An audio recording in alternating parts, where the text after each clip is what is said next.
हरि ओम।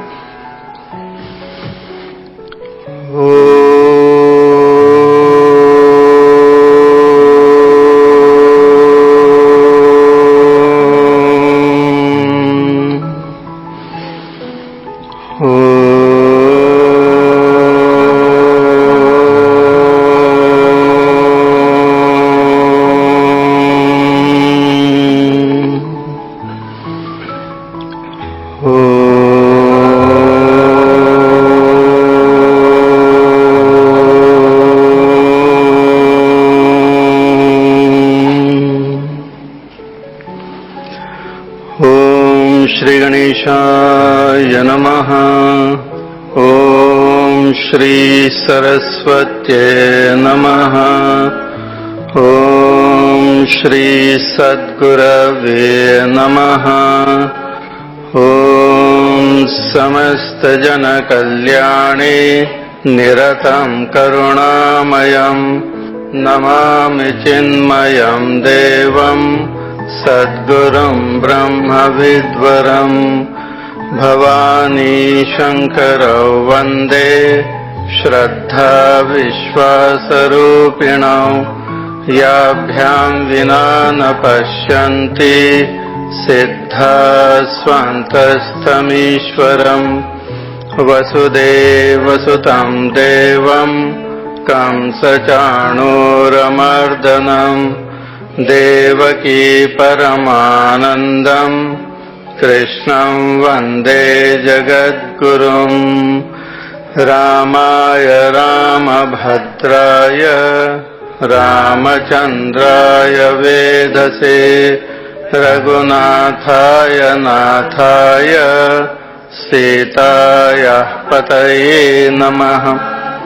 बुद्धिर्बलं यशोधैर्यं निर्भयत्वमरोगता अजाड्यं वाक्पटुत्वं च हनुमत्स्मरणाद् भवेत्। यं ब्रह्मा वरुणेन्द्ररुद्रमरुतः स्तुन्वन्ति दिव्यैस्तवैः वेदैः साङ्गपदक्रमोपनिषदैः गायन्ति यं सामगाः ध्यानावस्थिततद्गतेन मनसा पश्यन्ति यं योगिनो यस्यान्तं न विदुःसुरासुरगणाः। देवाय तस्मै नमः। देवाय तस्मै नमः। ओम नमः शिवाय। ओम नमः शिवाय।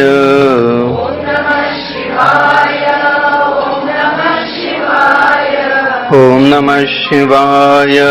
ओम नमः शिवाय।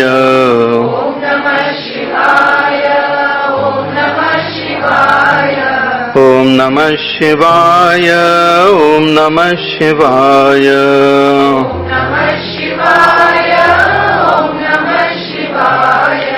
ओम नमः शिवाय।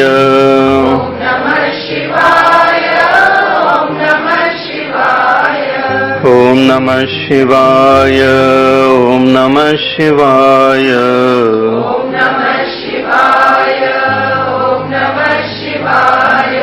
ओम नमः शिवाय। ओम नमः शिवाय।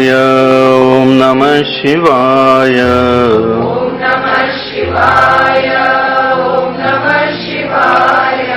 ओम नमः शिवाय। ओम नमः शिवाय। ओम नमः शिवाय। Om Namah Shivaya, Om Namah Shivaya.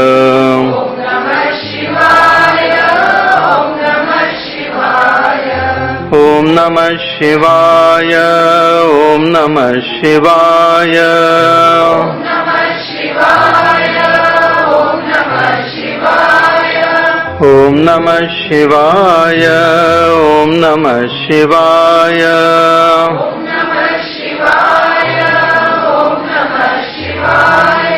Om Namah Shivaya, Om Namah Shivaya.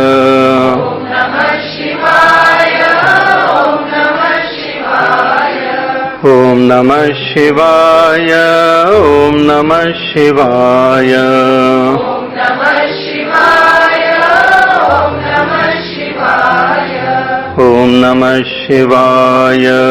Om Namah Shivaya, Om Namah Shivaya.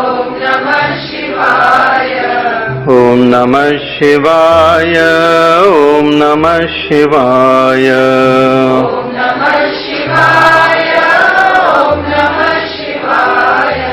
Om Namah Shivaya, Om Namah Shivaya.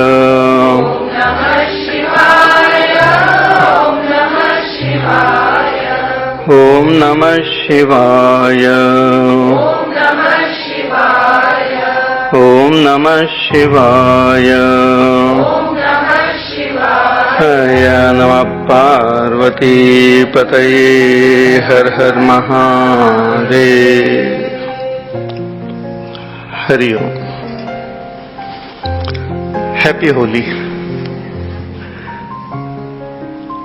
I am very happy to begin this grand yajna, a study about Srimad Bhagavad Gita. By the blessings of Pujya Gurudev and the blessings of Lord Shri Krishna and all the Devatas, we are beginning this great study. We will be studying the entire Bhagavad Gita right from the first chapter onwards. Every month I will speak for a week on one chapter. So we will go on till the 18th chapter. Second chapter and 18th chapter is quite big, so we might take 2 months to study them, but otherwise 1 month per chapter. So the first question which comes to our mind when we begin this study is, why should we study Bhagavad Gita? So first let me answer that question and then we will go into details of Gita. Why we should study Gita? We have enough knowledge with us. We have gone to school, we have gone to colleges, we have gained enough information, enough knowledge. So what is the need for the study of Bhagavad Gita? What is so special about Bhagavad Gita? I can differentiate the knowledge which we gain in this world and the knowledge which is given in Bhagavad Gita. We can call it wisdom, and the knowledge we have in this world is just knowledge. We gain knowledge of a particular aspect of our life. Life is very vast. Life is, so many facets are there to life, but in the world we generally gain knowledge of a particular aspect of life. If we ask some person, who are you?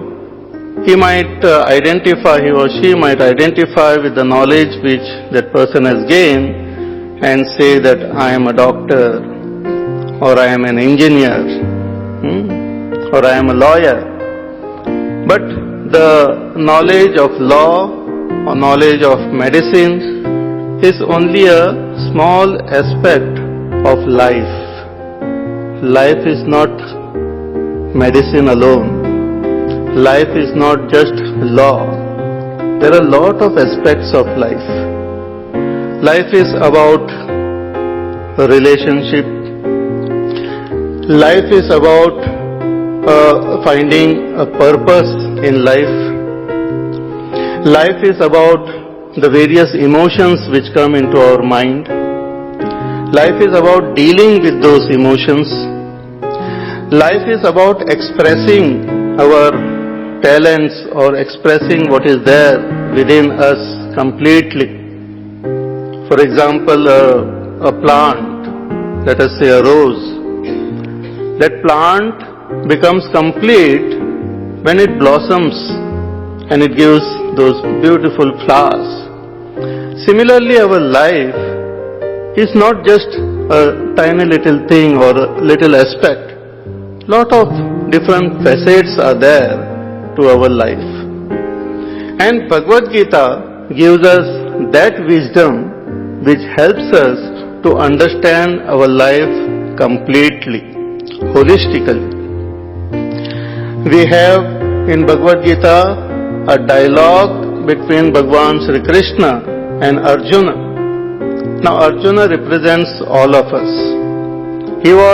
During his time, he was the best warrior and he had some of the best knowledge available during that time.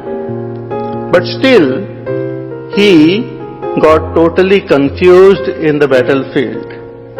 He could not decide whether to fight the war or not to fight this war. He got thoroughly confused. He was confused regarding his own nature, that who am I after all? What is my identity? What is my role in this whole world? And he had confusion regarding his duties also. He did not know whether to fight this war was good or not good. So he got thoroughly confused regarding his nature and regarding his duties, and that confusion led to great grief. In order to remove Arjuna from this confusion and also to release him from his grief, Bhagwan taught this Bhagavad Gita. He gave him some guidance and some wisdom which was very, very essential to him.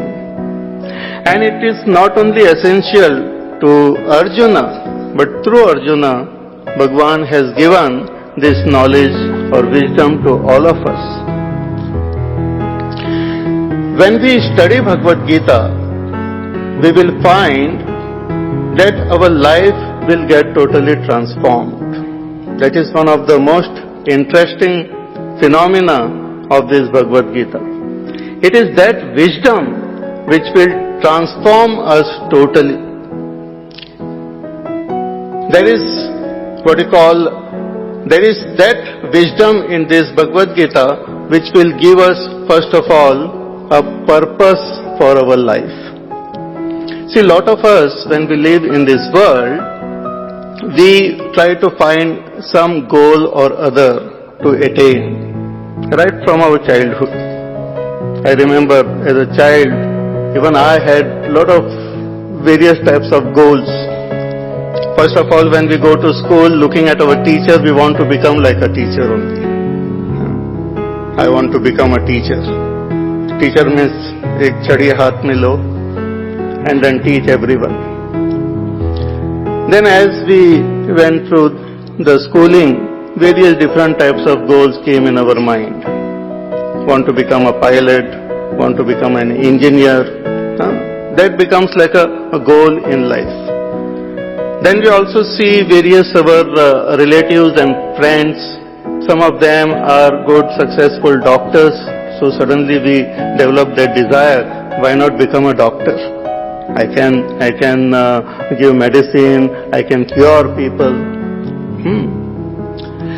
Then as we go to college, we get involved with more and more people, more friends, go into various types of entertainment, pleasure, and many times we get the desire to become some glamorous person also in life. Want to become a film star. Right? Or when we see cricket match, then we also feel that, oh, I can also become a sports person. Or many people, when they watch that Miss Universe and other competition, then secretly they develop that desire. Oh, if only I can be also one of them. So in this way, looking at this world, we develop various desires in our mind to attain this goal or that goal. But if we analyze all these goals, if we try to study them very deeply, we will find that there is some purpose behind this goal. Suppose I decide to become an engineer. I should ask this question, that why do I want to become an engineer? What is the purpose? Maybe I want to earn lot of money. But why do I want to earn lot of money? Oh, I want to build a big house and I want to have a very comfortable life. But why do I want to have a comfortable life? When I ask why many times to the actions which I am performing, to the goals which I have set in life, then the purpose comes out more and more clearly. Finally, I will have to say that I want everything so that I can become happy. But why do I want to become happy? There is no why. I just want to become happy. That's a very strange thing which we experience. All of us we experience. Whatever be our goal in life, the purpose behind all these goals is that we want to be happy and we want to be peaceful. If suppose I attain some goal and I don't get that peace and happiness, I feel incomplete. There are some people who decide that, okay, if only I can attain this goal, I will be very happy and all. They attain that goal, but still they feel that their life is somehow incomplete. I hope you are with me. Yeah, thank you. So if we analyze our life, not only my life, but your life, we will find each one of us, we have some goals we have set in our mind. Some immediate goal, some long-term goal. But if we ask that question, that why I want to attain what I want to attain, why I want to achieve that goal, whichever goal which I want to achieve, then the purpose will come out. And that purpose is something subtle. What I want to attain, the goal, is something which we can define. It is something gross. It can be defined. I can convey to you. Suppose I say that I want to become a doctor. It is something which can be defined. If I say I want to become nowadays lot of new professions have also come. I want to become, I don't know what new professions.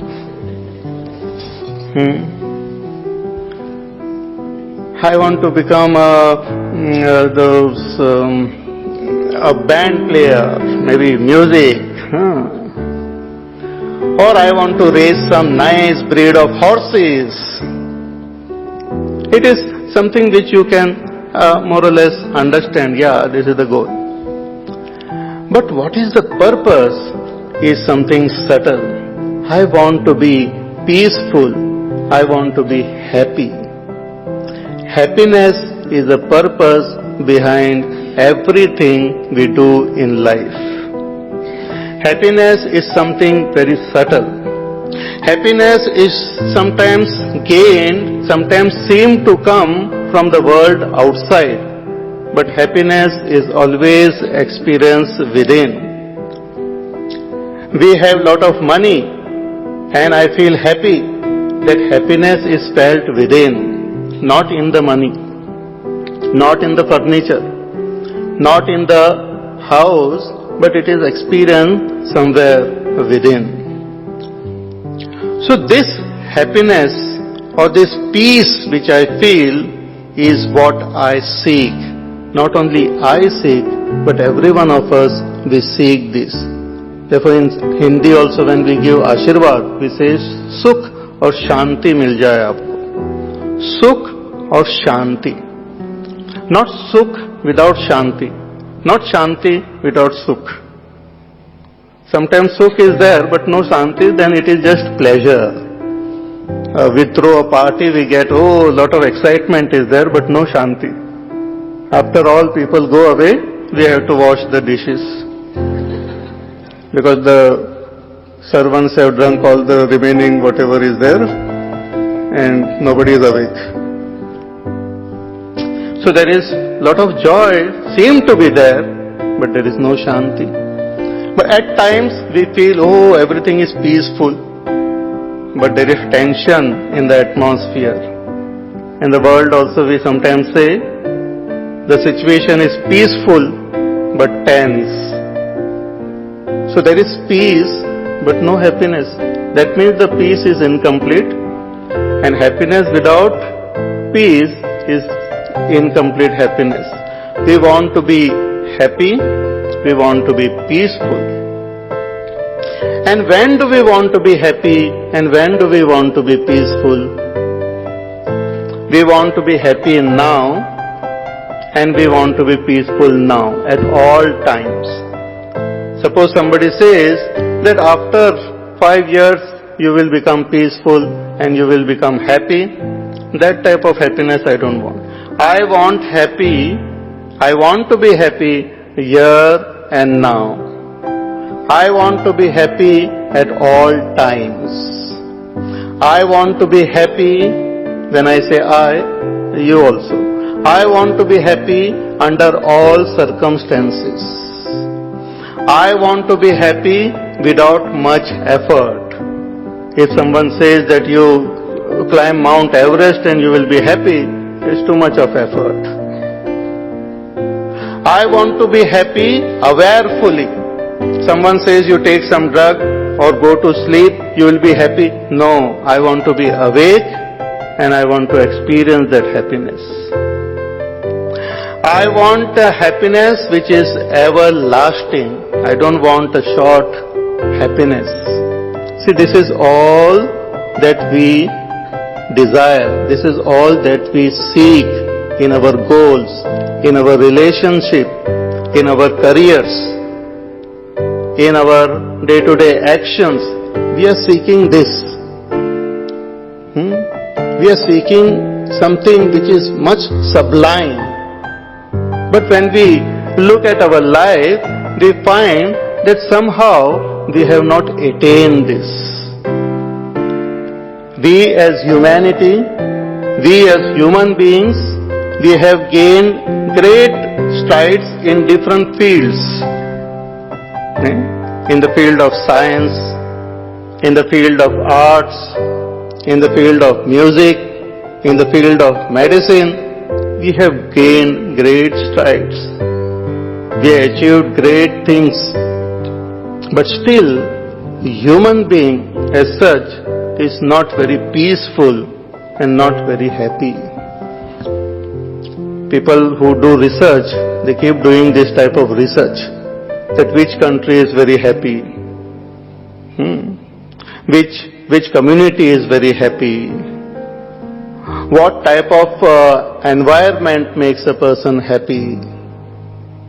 But generally, they fail to come to the point. So, we have all the knowledge in the world, we have all the facilities in the world, but somehow we find they lack in giving me that peace and happiness. Don't you agree? Okay. We should start with agreement, continue with agreement. But this is very, very strange thing which we experience in this world. So what is lacking? If we look at it, we'll find that there is something which is lacking somewhere. And that what is lacking is called the wisdom. The right type of wisdom, the right understanding is lacking. And that is supplied to us by Srimad Bhagavad Gita. Bhagavad Gita is a book of wisdom. It is a book studying which we will gain this wisdom, and this wisdom will tell us how to be peaceful and how to be happy under all circumstances. This book will not only tell us how to be personally happy, but it will also tell us how to make our family, our community happy and peaceful. This book will give us the path of righteousness, which if we follow sincerely, we will gain not only internal peace but external prosperity. Let me just bring that term which is very famous, which is used in Bhagavad Gita, which is the very first word of Bhagavad Gita. You know what is that term? Dharma. Dharma is the first word of Bhagavad Gita, and the last word is mama. According to our great Rishi Munis, the essence of a book, especially the scriptures, is conveyed at times by the first and the last word itself. The first word dharma means that path of righteousness, and mama means mine. Dharma also means nature. So the entire essence or the theme of Bhagavad Gita is to reveal to us my nature. Who am I? What is my real nature? While defining this dharma, actually dharma is such a word which doesn't have just a single word translation in English. While talking about this word dharma, Bhagwan Shri Adi Shankaracharya Ji, he says that dharma is that which when we follow it, it will give us abhyuday and nishreyasha. Abhyuday nishreyasha karanam. Abhyuday means all round prosperity, and nishreyasha means inner peace and joy. It's very interesting. Bhagavad Gita will not teach us a technique by which we become poor. Bhagavad Gita doesn't tell us that you drop everything and go to the forest and stay there and you will be peaceful and happy. We may not know about the tigers there, but you will be peaceful and happy. Bhagavad Gita teaches us a path by which we can attain all-round prosperity and inner peace and joy. Abhyuday and nishreyasa. If we follow this path of dharma, which is indicated in this Gita, Bhagwan says, your actions will become so efficient, your relationship with the world will become so perfect, your interaction with the people around you will become so harmonious that you will be able to attain outer prosperity. Our scriptures talk about those ancient times when people used to follow this dharma very sincerely. We'll find that they talk about a prosperous country, a prosperous kingdom. When we see the description in Mahabharata also of Hastinapur, of Indraprastha, it was a prosperous kingdom, lot of wealth. Even Ramayana, we have the description of Ayodhya and of Janakpuri. They were not just poor places or poor kingdom, they were very prosperous. And how they attained this prosperity? By following the path of dharma. In this path of dharma, briefly if I have to say, more importance is given to duties rather than rights. See, in the modern times, our attention gets more and more focused on rights. R-I-G-H-T-S. We talk about, everyone talks about rights nowadays. Animal rights, human rights, right for the, for a woman, of trees and of plants, of environment. Everyone talks about rights. Why so much attention is given to rights? Because people somewhere are not performing their duties.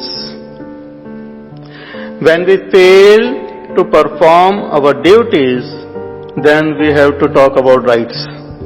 For example, a family is there, mother, father, children.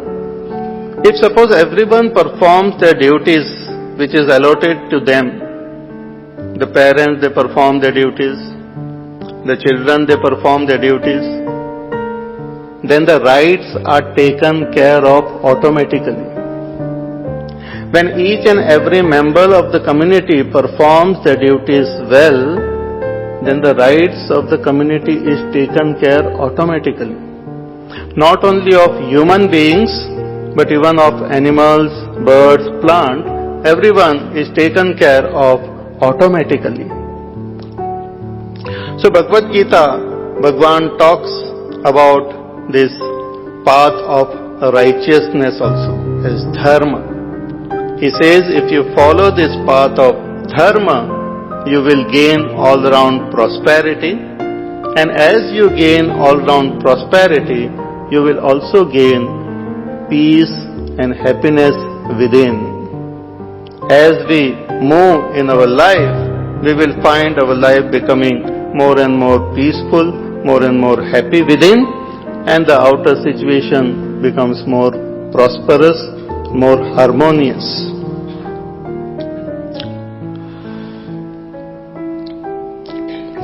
Now what exactly is this Bhagavad Gita? Just few details. Many of you must have heard Bhagavad Gita before also, but we always have to assume that you are listening it for the first time, so we give all the statistical details also. So Bhagavad Gita is a text of about 700 verses found in the middle of Mahabharata. Tomorrow I will tell you briefly the story of Mahabharata also. Briefly, it is found in the middle of Mahabharata. It's in 18 chapters, and it's a dialogue between Bhagwan Sri Krishna and Arjuna. Bhagavad Gita is considered the essence of all the scriptures. It is considered the essence of the Upanishads also. Sarvopanishad, there is a very famous mantra, Sarvopanishado gavo dogdha gopalanandanaha partho vatsa sudhir bhokta dogdham gitamritam mahata. The Upanishads are like cows, and Bhagwan Sri Krishna is the milkman, the one who milches the cow, and Bhagavad Gita is the milk, and the Vatsa Arjuna is the Vatsa, the calf. Not only Arjuna, but other wise people also are the calves who drink this Bhagavad Gita. The very source of our spiritual wisdom comes from the Vedas. Vedas are the most ancient scriptures in the world. There is a very famous statement that Veda Akhila Dharma Moolam, that Veda is the very root, very source of all dharma in this world. It's very, very ancient. Vedas are considered to be revealed scriptures. They are not product of human intellect. Most of the scriptures, most of the wonderful scriptures of this world are not product of human intellect. They are revealed. There is a very strange thing happen when the mind becomes absolutely peaceful and quiet. When our mind becomes absolutely still and in a state of perfect tranquility, a very strange thing happens. And what is the strange thing? Knowledge happens. That is called intuition. Such intuitive knowledge is the scripture, are the scriptures. Scriptures are knowledge revealed, wisdom revealed to the rishis who were the great scientists of life in their deep state of meditation. When the mind was absolutely peaceful and quiet, the knowledge happened. Since it happened, it is not a product of human intellect. It is not a product of step-by-step thinking. See, we experience such things in our life at times. Right? We just happen to know something. We don't know why we know that. Even in the field of science also, this type of cases are there. Like the famous story of Newton. It is said one day Newton was sitting in the garden, very peaceful, very quiet, and suddenly one apple fell on his head. And he started wondering that why this apple fell down. Why didn't it fell up? Why didn't it go up in sky?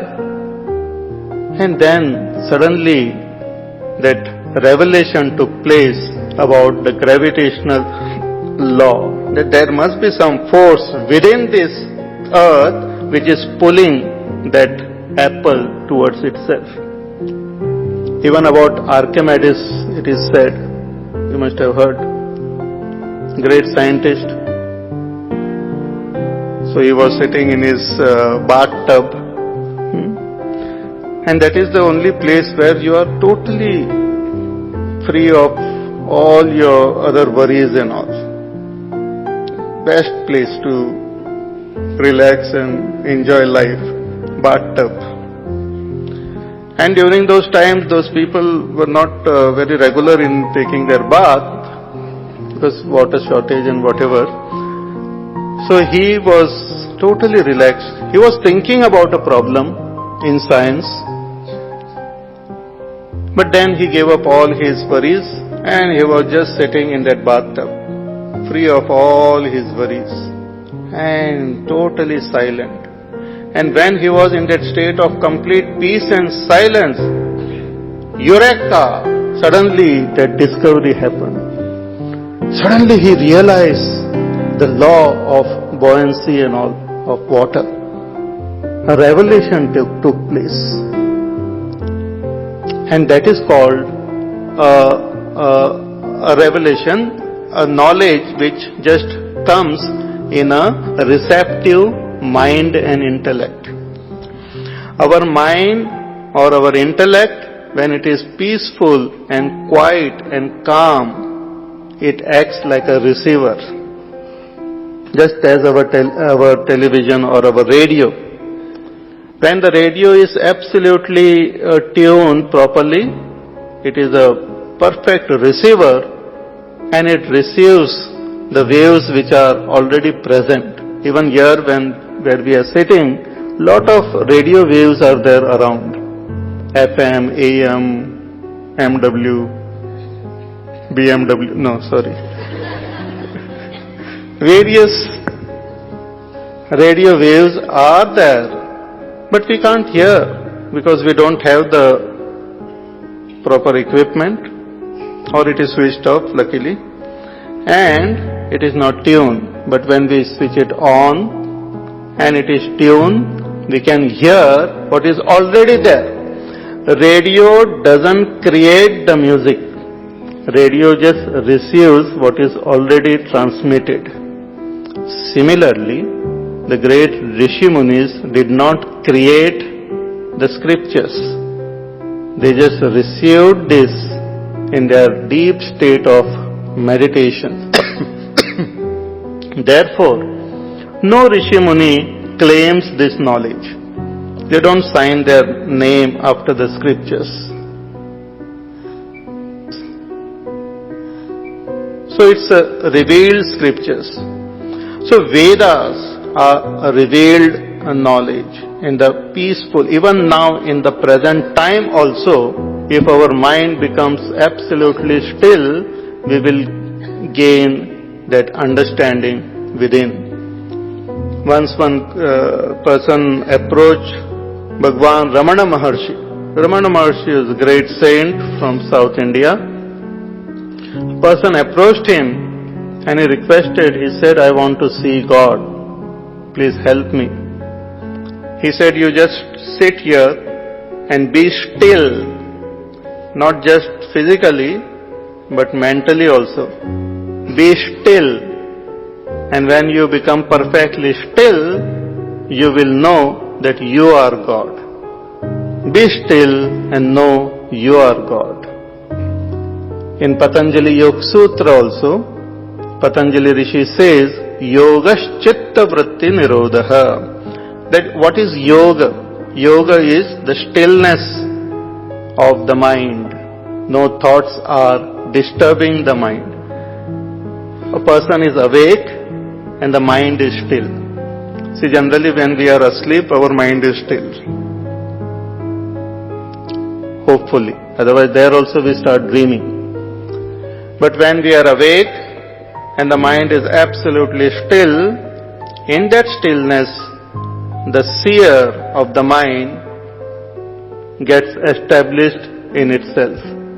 Tada drashtuhu swarupe avasthanam. So the Vedas are the scriptures which were revealed to the great Rishi Munis. In the Vedas we have the Karma Kanda, that is the portion which teaches us about action, about the various types of rituals which help to purify our mind. In the Vedas there is a portion wherein it teaches upasana, different types of meditation techniques to give that concentration to our mind. And the Vedas contain the Upanishad, the knowledge portion which reveals the nature of that supreme reality. So Bhagavad Gita is the essence of the entire scripture. The Vedas. If we cannot study the Vedas, if we cannot study all the Puranas, Itihas, just by studying Bhagavad Gita, you will get the essence of everything. There is a very famous shloka that Gita sugita kartavyaha kim anya shastra vistaraihi ya swayam padmanabhasya mukha padmat vinishrutaha. That you study Gita itself properly, beautifully, completely, study it deeply, contemplate on it. Need not go into all other scriptures then. You don't have to study other scriptures. If you study Bhagavad Gita properly, no need to study all other scriptures. Why? Because this Gita is being revealed directly by the Lord Himself. Ya swayam padmanavasya mukha padmat vinishrutaha. So Gita is considered as the very essence of the Upanishad, essence of the scriptures, and the study of that Gita gives us that wisdom. This wisdom will make our life more peaceful. This wisdom will make our life more happy. This wisdom will give us that prosperity. Again, to briefly convey the essential teaching of Bhagavad Gita, I can say that there are three important factors which are taught in Bhagavad Gita. As I go along, I will increase the number. At present, 3 is enough. Bhagavad Gita teaches us how to be a good person, how to make our mind or our heart pure. Bhagavad Gita teaches purity of the mind. 1. Bhagavad Gita teaches us complete wisdom. And third thing, Bhagavad Gita teaches us efficiency in action. Purity of our mind or our heart, wisdom and efficiency. All these three are necessary to make our life complete, to make our personality complete. All these three are necessary. Goodness of the heart, wisdom and efficiency. And all this Bhagavan calls it dharma only. In the 12th chapter, while talking about the goodness of the heart, Adveshta sarva bhutanam maitra karuna evacha. Bhagavan says this is dharmyamritamidam, that this is dharma. To have no hatred for any living being is called dharma. To be friendly with all beings is called dharma. To have compassion, to have the sense of forgiveness, to be free from pride and ego is called dharma. Goodness of the heart. Amanitvam adambhitvam ahimsa kshantirarjavam. Freedom from pride and vanity. Freedom from fear.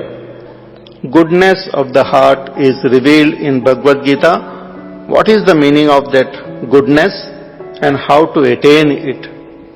Because the joy which we feel in this world depends directly on the goodness of our heart.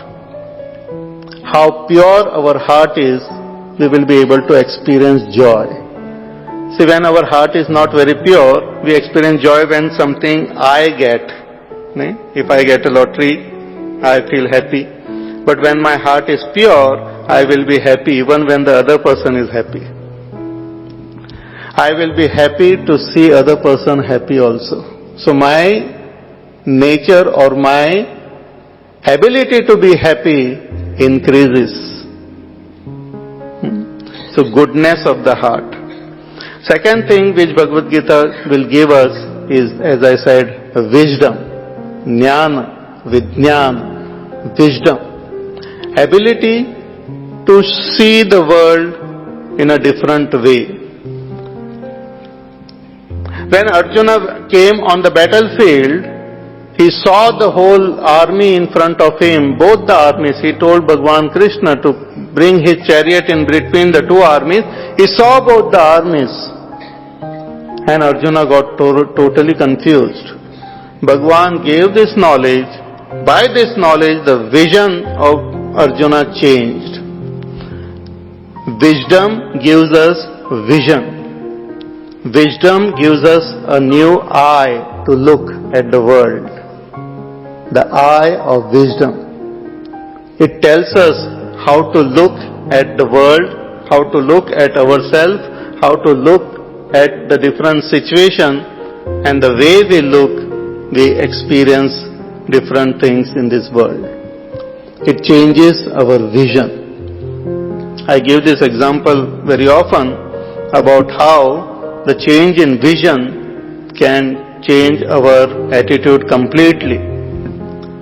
There was this person waiting for his flight to take off, and he was sitting there outside actually. His bag was kept at one place, and he was busy reading one novel, waiting for the announcement. And he had bought one packet of Uncle Chip,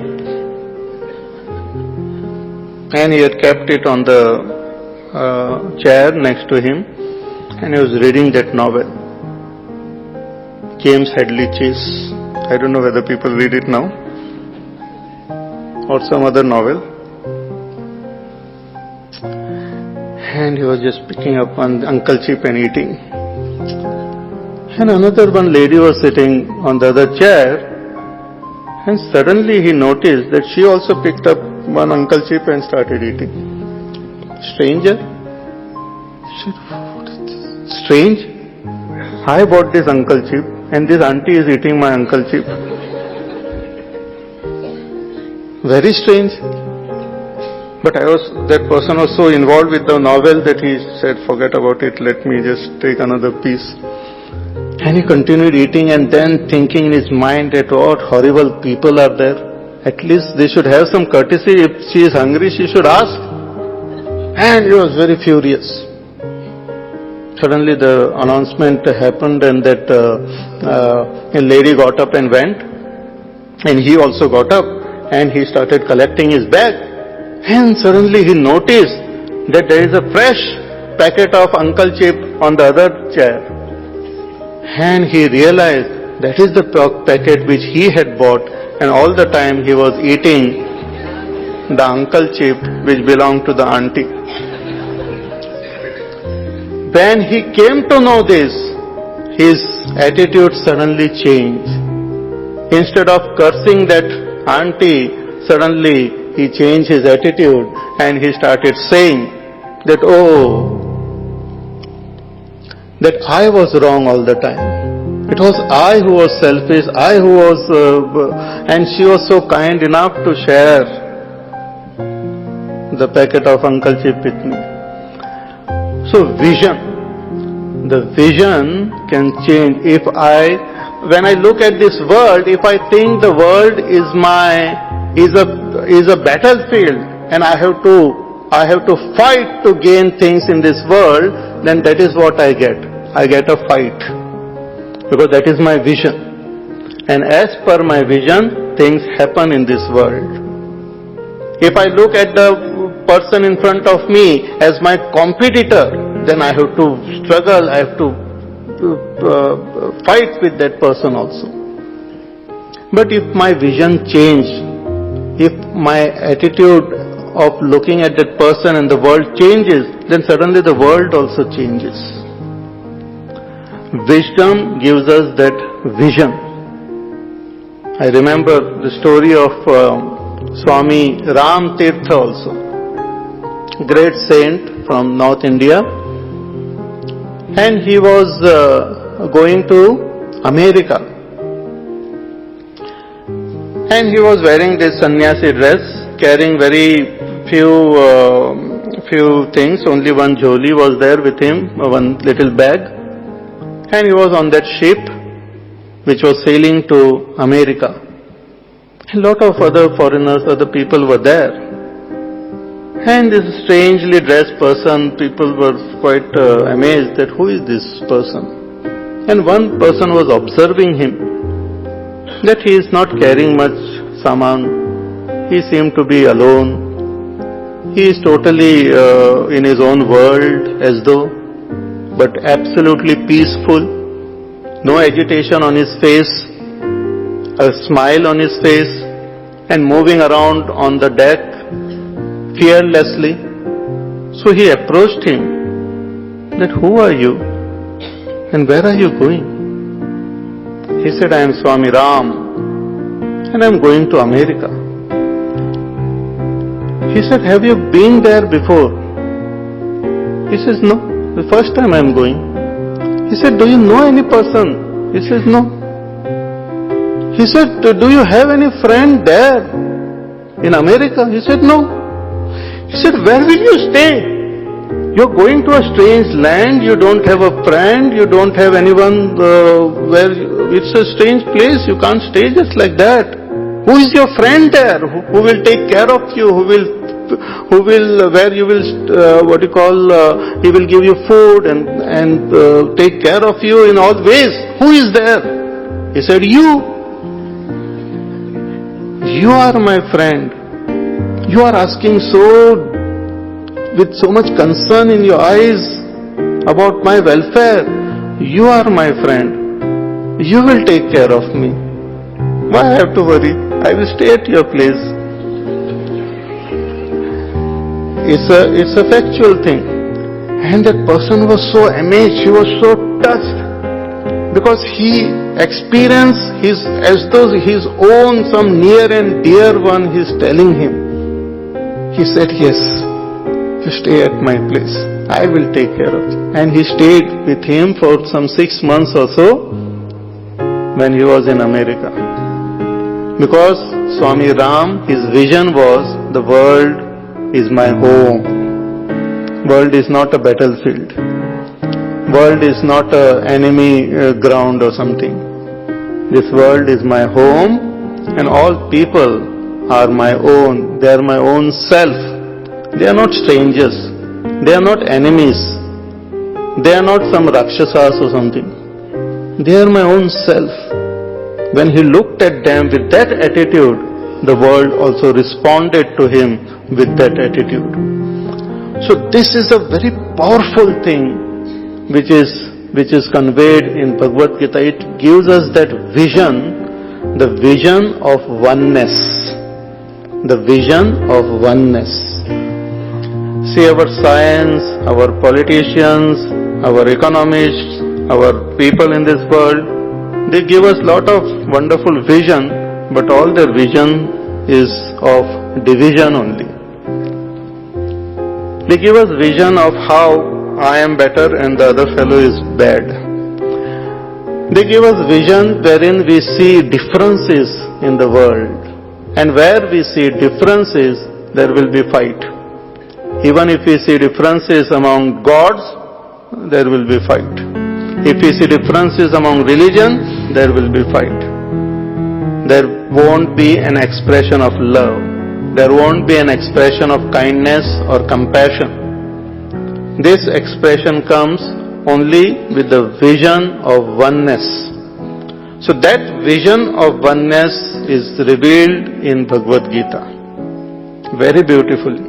When we study it sincerely, deeply, contemplate on it, our eyes will change. Eyes means not the physical eye. The way we look will change. Actually it will change. So Bhagavad Gita gives us the purity of our heart. We will be able to experience some emotions which we have never experienced. It is said that if we leave this world without experiencing some sublime emotions like compassion, like forgiveness, like real friendship, like humility, then we have not experienced. See, we generally want to experience things of this world. People ask, oh, have you seen that movie? Very nice. If you have not experienced, half your life is gone. 100 movies you should see before you die.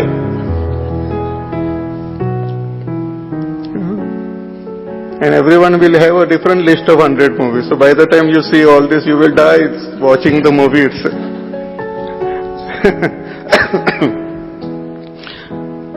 So, the purity of the heart, we are able to experience some emotions which are so deep and so sublime that we will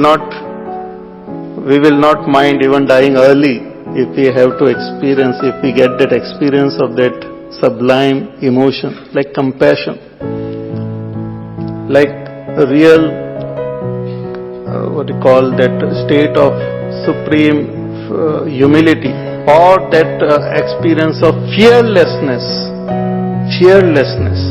With all the wealth, with all the position, with all the weapons in this world, we may not experience fearlessness. Fearlessness is experienced when we get the right direction which is given to us in Bhagavad Gita. Abhayam, Bhagwan says. Fearless. When Hanumanji went to Lanka, all people were scared of that Ravan. Even the Devtas were scared of Ravan. They were frightened like anything. And here, our Hanumanji was standing there fearlessly. So Ravan asked that, how come you are so fearless? He said that I am the sevak of the Lord, who is controlling this whole world, who is the master of this whole world. I am his sevak. Why should I have any fear?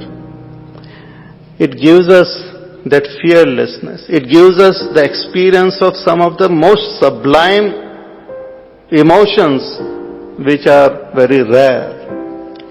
So purity of the mind, the right vision, that is wisdom. And third thing which Bhagavad Gita gives us is good, you're alert, efficiency. Efficiency in action. Goodness of the heart remains in the heart. Wisdom remains in our mind. But efficiency is that goodness and that wisdom when it comes out. It is the efficiency. A person who is wise and a person who is good but not efficient is totally becomes useless only. It is like money in the bank which we cannot use. Money in the Swiss bank, but we forgot the password. That is called inefficiency. Lot of knowledge is there, but don't know how to put it into practice. Efficiency is to put into practice what I have understood. Through my action, through my speech, through my other expressions, I can express what is there within me. It's like the flower, when it blooms, the fragrance which was there in the flower, it comes out and gives fragrance to the whole world. Efficiency is very important. All three are important. If even one is missing from our life will become incomplete and sometimes dangerous. I will tell you, if we have, let us say, no goodness of the heart, but other two is there. Other two will not be complete also. Wisdom will not be of oneness, but a person is very intelligent and very efficient, but not of a good nature. Heart is not good. Such a person is the most dangerous person in the world. Most of the harm which is caused in the world are caused by intelligent, smart people who are very efficient. Not by poor little people. Smart, intelligent, efficient people who know how to handle different equipments and all. Goodness, even Ravan, he was very intelligent, very efficient, but heart was not pure. So created lot of disturbance in the society. So very important. But suppose somebody is good at heart, but not wise. Such a person suffers in the world, in a way, good-hearted, but little unwise. So we perform some actions or we interact in such a way that we start getting different type of experience. Many people say, I am such a good person, why I have to suffer? Why a good person suffer? You suffer not because of your goodness, but because of your foolishness. Because if I am good, I should also be wise enough. See, Bhagwan Krishna was good and he was very wise. When he went to Duryodhana invited him. He said, you come to my place for food in my mahal. Krishna said, no. I will go to Vidur's house. He knew the chalaki of Duryodhana. He knew that he is trying to do some harm only. So we should have that goodness, but we should have that intelligence and wisdom to understand the nature of people and the world around, the outward nature of their mind, nature of their intellect. It's like my goodness, when I look at the cow and with my goodness I look at the tiger, I see the same divinity. I want to serve them. I want to go and embrace the cow. Very good idea. But I want to go and embrace the tiger. Very bad idea. Wisdom will tell me to keep a distance. So, wisdom is required, goodness of the heart is required, and efficiency is also required. All these three we come to know and gain through the study of Bhagavad Gita. So with this little introduction, tomorrow I will tell you the background of Bhagavad Gita in context with Mahabharata also.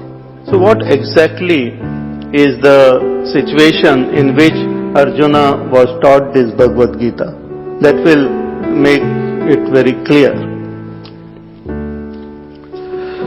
We will chant today, since we are beginning this Bhagavad Gita, we will chant the first verse and try to understand it. This will be the style. We will chant these shlokas and we will try to understand the meaning directly as it is revealed by the Lord Himself. You please repeat after me. Om Shri Paramatmane Namaha.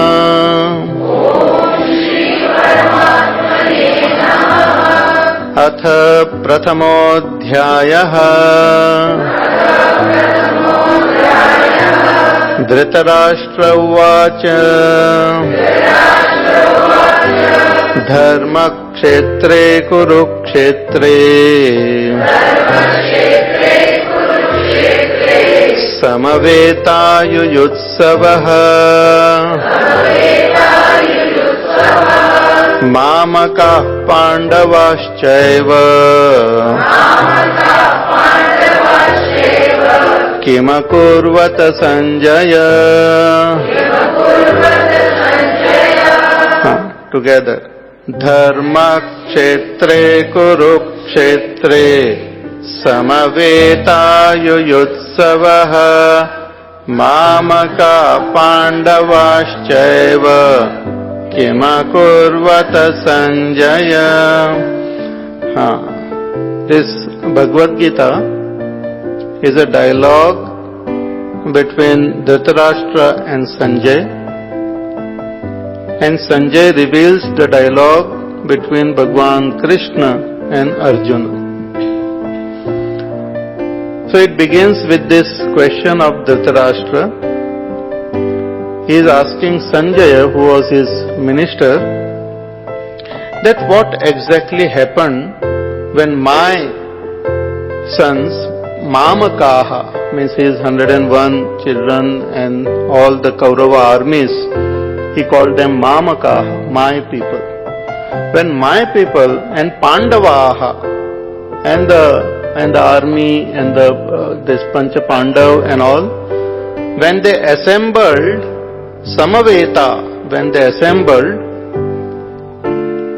where? Kurukshetra, at Kurukshetra. What is this Kurukshetra? Dharmakshetra, which is a very holy place. And why did they assemble there? They had a party or something? He says, no. Yuyutsavaha, in order to fight. When they assembled there, please tell me, Kim akurvata Sanjaya, that what did they do when they assembled there? See, Mahabharata war happened for 18 days. I will tell the story tomorrow, but briefly the story is that this Kauravas had taken the kingdom of the Pandavas by trick, and they were not willing to return it to them. And Bhagwan Krishna himself tried his level best by following the path of Sama, Dama, Dandaved, Sama, negotiation and all. But it was not possible to gain even an inch of land from them. And this war became necessary. And before the war, this Dhritarashtra was totally blind. So before the war, Ved Vyasji approached Dhritarashtra and he said that if you are willing, then I can give you that vision. I can give you eyes by which you can see what is happening. He said, no, I don't want to see this war. Because deeply within him, he knew that all his people will get killed. See, still that moha was there, attachment was there.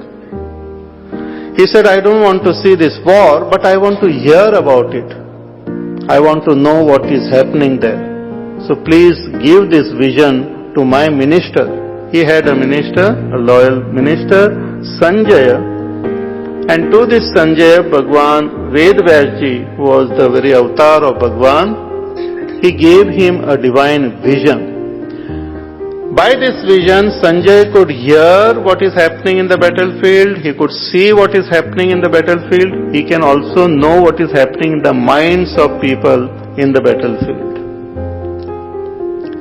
So this war happened for 18 days, but on the 10th day of the war, Bhishma Pitamaha, he fell on the battlefield, pierced by these arrows hit by Arjuna.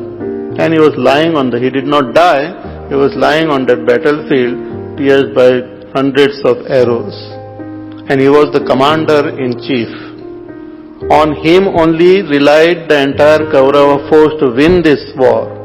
But here Bhishma Pitamaha fallen down. First wicket gone. Commander, captain out. So this was a shocking news. This news Sanjay conveyed to Dhritarashtra. He was in this mahal. He was shocked. He did not believe his eyes, his ears. So he asked, at that time, he asked Sanjay, please tell me in detail what exactly happened. How could Arjuna fight with Bhishma Pitamaha and defeat him? What energy, what strength did he gain? From where he got this courage to fight with Bhishma Pitamaha also? Please tell me what happened. And to his question, Sanjay describes the entire scene to him. So it is a flashback. On the 10th day, Sanjay tells what happened on the first day of the war. So it is not a live,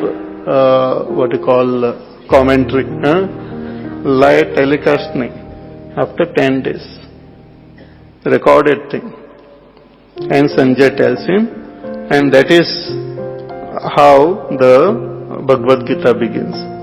Tomorrow I will give you the background of this Mahabharata and how this Bhagavad Gita is exactly placed in it and importance of this war. And then also we will study each and every shloka. Now we will conclude. Today we are beginning this beautiful text. So today we will have a special arti of Srimad Bhagavad Gita. And then we will conclude with a prayer. Chant together.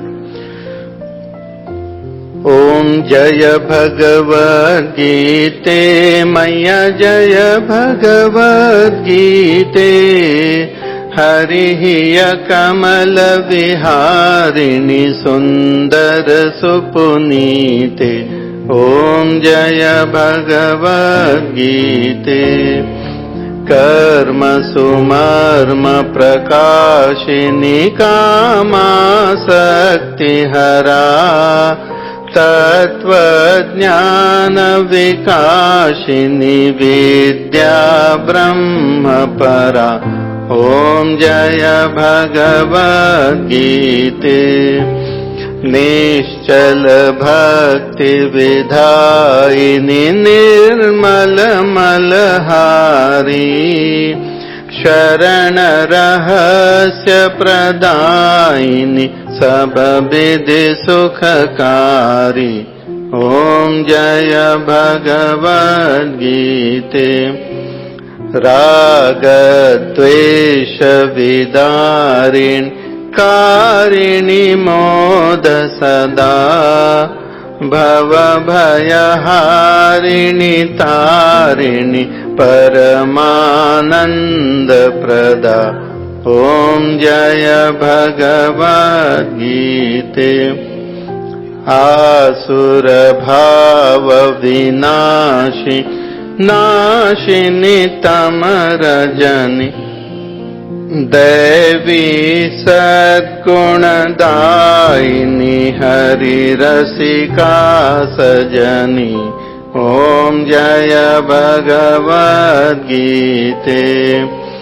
समता त्याग सिखावनी हरि मुख की बानी सकल शास्त्र की स्वामिनी श्रुतियों की रानी। ॐ जय भगवद्गीते दया सुधा बरसावन मातु कृपा की जय हरि पद प्रेम दान कर अपनों कर लीजय। ॐ जय भगवद्गीते जय भगवद्गीते मैया जय भगवद्गीते हरि कमल विहारिणी सुंदर सुपुनीते। ॐ जय भगवद्गीते ॐ जय भगवद्गीते। बोलिए श्री गीता मैया की, कृष्ण कन्हैया लाल की जय, सद्गुरुनाथ महाराज की जय।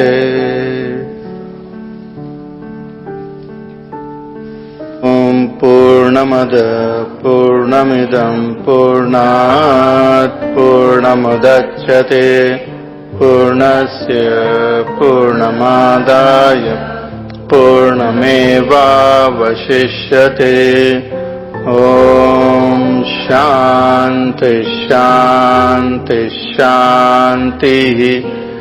हरिः ॐ श्री गुरुभ्यो नमः। हरिः ॐ।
Bhagavad Gita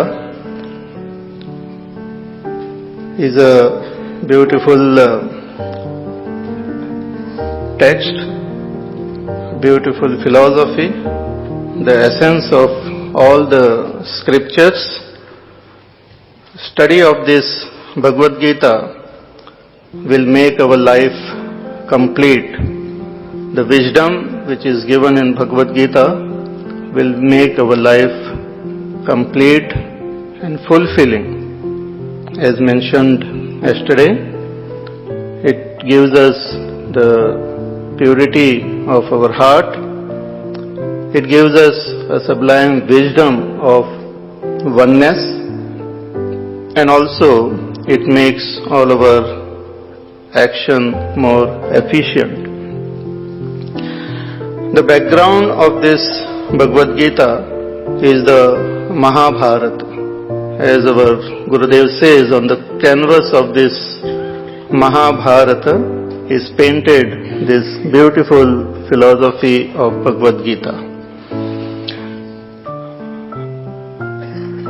Also, Gurudev has mentioned that since our life is full of conflict, full of strife, full of obstacles, the philosophy should be something which teaches us how to face this battle of life. So it is an appropriate canvas to teach this sublime philosophy. Sometimes it becomes easier to go in the Himalayas, to sit in a cave or in a very secluded place and to meditate, to contemplate on the higher truth. But to face the ups and downs of life and to express or to follow this path which is indicated in the scripture is more difficult. But it's not impossible. So Bhagavad Gita teaches us a technique by which we can follow this path. It is not just a utopian idea. We can follow this path or the Gita way of life while living in our day-to-day world. Therefore the background of Mahabharata is there. But little bit story of Mahabharata, just to get the picture clear. Mahabharata is one of the most wonderful epic. It's the largest epic in the world. About 1 lakh shlokas are there in Mahabharata. It is composed by Ved Vyasji, but actually the writing was done by Lord Ganesha himself. Because when Ved Vyasji thought of this entire Mahabharata, he wanted to write this history for everyone who will come later on to remember and learn from it. Not only the history but also the teaching which was available during that time. He wanted to put it into writing and wanted you can say a stenographer. And he requested Lord Ganesha to be the stenographer. Lord Ganesha accepted. He said, yes, I will write, but on one condition, that you should continuously dictate, should not stop. If you stop in between, then I will just leave my pen there and go away. Ved Vyasji agreed, but he also laid one condition. He said that you don't write unless you understand it. Not like our notes sometimes. You understand what I am saying and then you write. So there are, all that is said in Mahabharata is understood and is accepted by Lord Ganesh, who is the God of knowledge and wisdom. Also there are some complex passages in Mahabharata wherein Ved Vyasji got some time to think about what else to convey. He got some time because even Ganesha stopped and wondered what is the real meaning behind this shloka, and he got some time. Mahabharata is also considered as Pancham Veda. Veda means knowledge. Mahabharata is a book of knowledge. It's an encyclopedia. it is not only the history of Pandavas and Kauravas and their war, but it also talks about the various philosophy. It talks about worldly things also, about Rajaniti, how to rule a kingdom, how to be a good leader. Beautiful passages are there wherein Bhishma Pitamaha, Vidur and other great thinkers, they convey beautiful messages. Mahabharata also talks about the world of science, of literature, of economics, of astronomy, astrology. So many things are there. Therefore it is said, some thinker has said about Mahabharata, that what is in Mahabharata is there in this world, and what is not in Mahabharata is not there anywhere. Everything about even human psychology is depicted in Mahabharata. See, when we read Ramayana, we come to know what is the adarsha, ideal way of living. But when we read Mahabharata, we also come to know what is the day-to-day reality. What is the way people are there, the variety of beings are there in this world. The good, the bad, the ugly, everything is depicted in Mahabharata. I won't go into the details of the story, but let me begin the story. It's very interesting. You must have also seen it on television, and many of you must have read it also. So many beautiful books are there. The entire Mahabharata as well as concise Mahabharata books are available. Let me begin the story with King Shantanu. He was a great king of Hastinapur. Hastinapur is a place in and around Delhi, Haryana, this region only.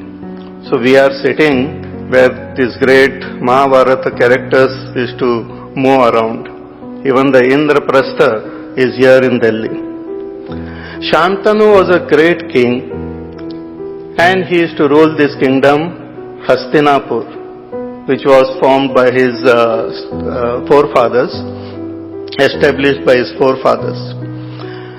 Shantanu came in contact with Ganga. Mother Ganga appeared in a particular form. See, a lot of these stories are symbolic. So now you just listen. Don't ask me any question how Mother Ganga came in a particular form and all. Now just listen to the story like a child listening to a story. It is good. So Mother Ganga appeared in front of him. He was very much attracted to Ganga. He married her. A lot of children were born, but they all were immersed in the Ganga only. But only one child remained, and he is Bhishma Pitamaha. So Bhishma Pitamaha was the son of Ganga. Therefore, we say Ganga Putra Bhishma. And Bhishma would have become the next king, and everything would have been very good.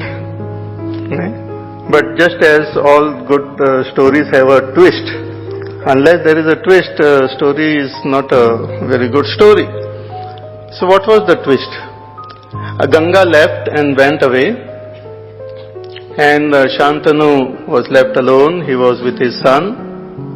But then he got attracted to another lady, Satyavati. From Satyavati, he wanted to marry Satyavati and have children, but that Satyavati and her father, they said that already you have a child, and if you want to marry me and if you want to have children, then my children should become the king. My child should get the kingdom. And his father felt so bad. He said, how can I do this? Bhishma Pitamaha, he is my child and he is the eldest. He should inherit the kingdom. How can I allow anyone else to become the king? So there was great dvandva in his mind. he had that great attraction to Satyavati, but at the same time he could not promise this. But Bhishma Pitamaha, he came to know about his father's attraction to Satyavati. He went to her place and he promised to her father and her that I am renouncing this kingdom. I will not take the kingdom. This is my promise. Bhishma Pitamaha is known for his promise, for his vows. And that is one of the most important phenomena of our culture, Hinduism. Even in Ramayana, they give lot of importance to promise. That whatever word you give should be kept. Like in Ramayana, it is that famous sentence is there, Raghukul Reet Sada Chali Aayi, Prana Jai Par Vachan Na Jai. That vachan, if I say something, then I should keep my promise. And because of this only this Mahabharata war had to be fought, because somebody did not keep his promise. We will see who that somebody is. So Bhishma Pitamaha took a vow that I will not take the kingdom. But then the father said and Satyavati said that, oh, you might not take the kingdom, but later on you will get married and your children will inherit the kingdom. That time he took another vow, very powerful. He said, I will not get married. I will remain brahmachari throughout my life. So there is no question. I myself will not inherit the kingdom and my children will not be there. So there is no question. This was a very powerful vow, and when he took this vow, even the gods were amazed. And from that time onwards he was known as Bhishma. Bhishma means the one of terrible, like powerful. So when he took this vow, Satyavati got married to Shantanu and two children were born, Chitrangada and Vichitravirya. Chitrangada was the eldest son.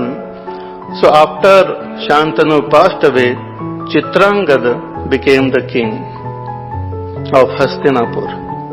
And Bhishma Pitamaha was all the time there as a guiding force, as a powerful protector and a very wise person with lot of great values which he used to follow in his life.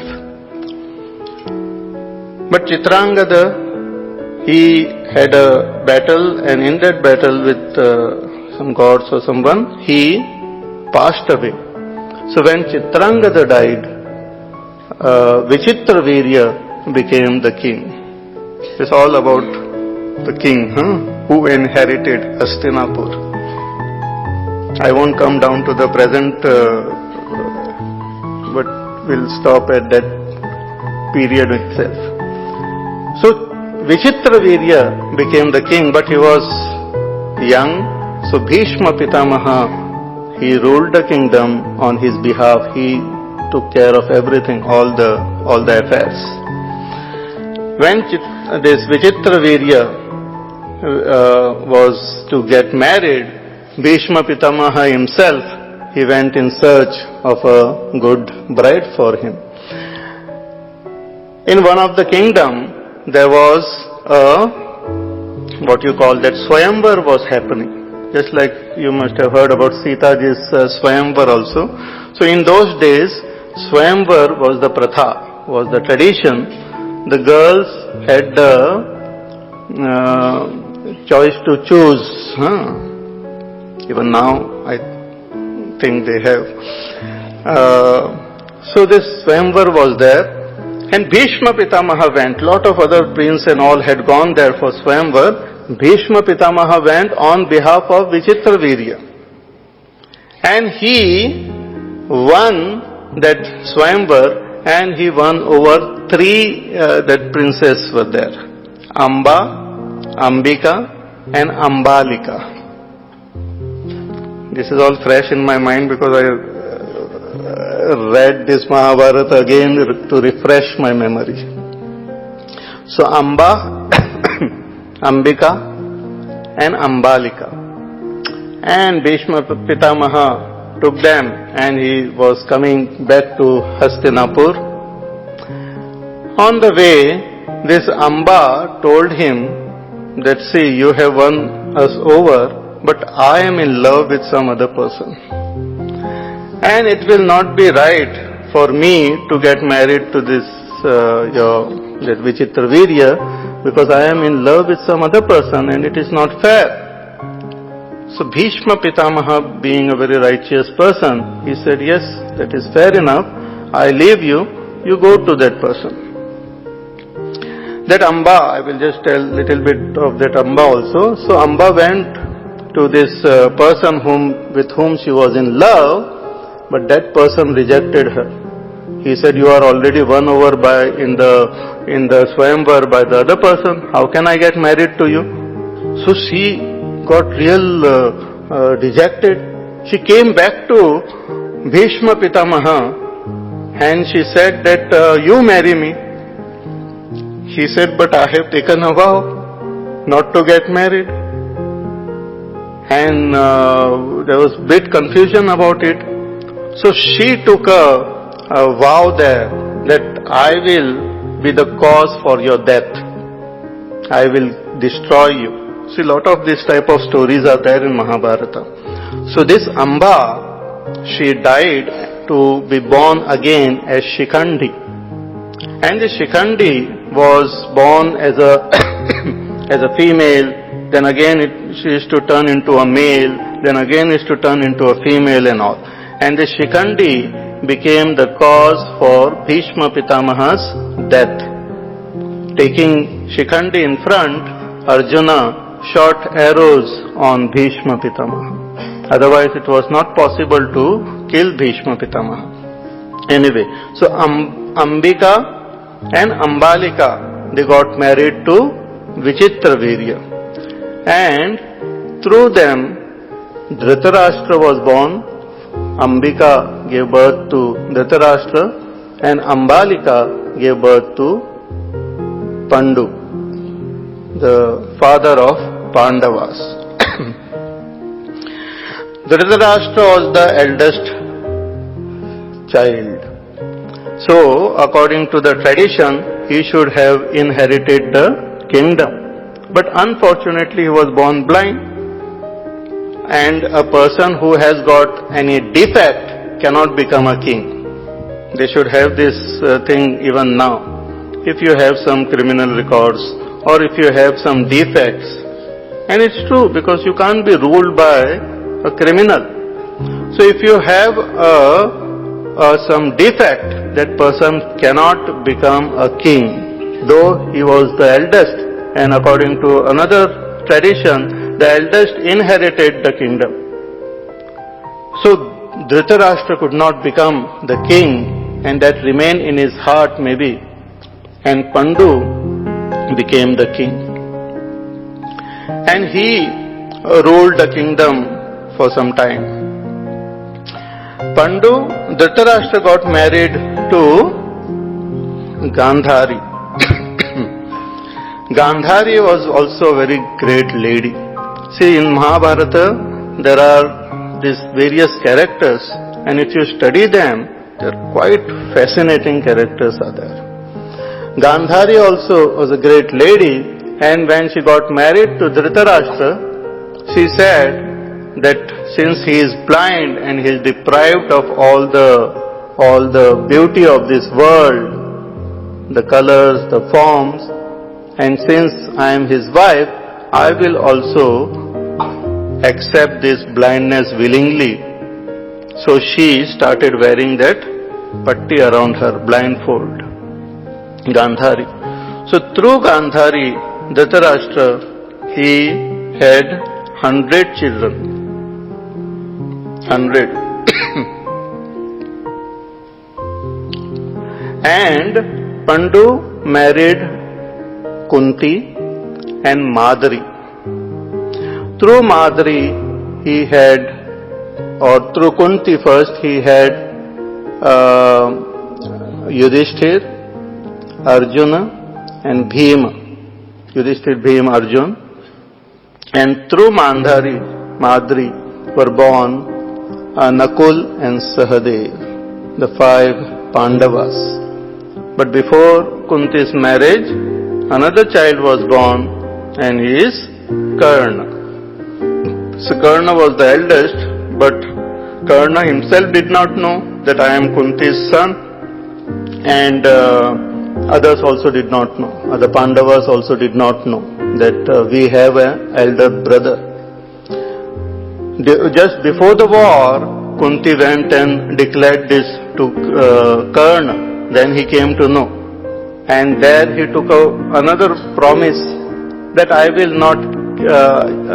will only kill Arjuna, if at all, and not any of the Pandavas. So you will have your 5 sons intact. Either I will get killed in the battle or Arjuna will get killed. You will have your 5 sons. So Karna was born, and these 5 Pandavas. And slowly they grew. And Bhishma Pitamaha appointed Dronacharya to teach them. So Dronacharya was a great archer of that time. He was a very powerful, he was a Brahmana, but at the same time, he was a great archer. So powerful that he was known all over the place. Bhishma Pitamaha also knew about him. So he appointed him to teach all these children, 105 of them. The Pandavas as well as the Kauravas were taught by Dronacharya. The science of archery and other things were also taught. Bhishma Pitamaha himself is to teach them about life, about dharma and all. But Dronacharya taught them this archery. And when he was teaching, he found that Arjuna was one of the best students. He was a great archer. Bhima was very good in, he had a powerful body, so he was very good in wrestling and also in that Gada Yuddha, mace. Yudhishthir was a very, very righteous person. He was in love with dharma. He used to follow that path, these virtues very sincerely. And all the Pandavas, they had great regard and respect for Yudhishthir. So all the children were growing, but as they were growing, Duryodhana was getting more and more jealous of these Pandavas, because they were proving themselves to be better than him in so many all ways. And deeply he knew that Yudhishthira being the eldest, he will inherit the kingdom. I hope you are not getting bored, This story I will continue for some time till we reach Bhagavad Gita, So Yudhishthir being the eldest, he will inherit the kingdom. So Duryodhana was feeling very jealous. See, through this we are given the picture of Duryodhana, picture of Yudhishthir. Actually, the hero of Mahabharata is Yudhishthir, and the villain of Mahabharata is Duryodhana. Yudhishthir represented dharma, and Duryodhana represented adharma, path of unrighteousness only.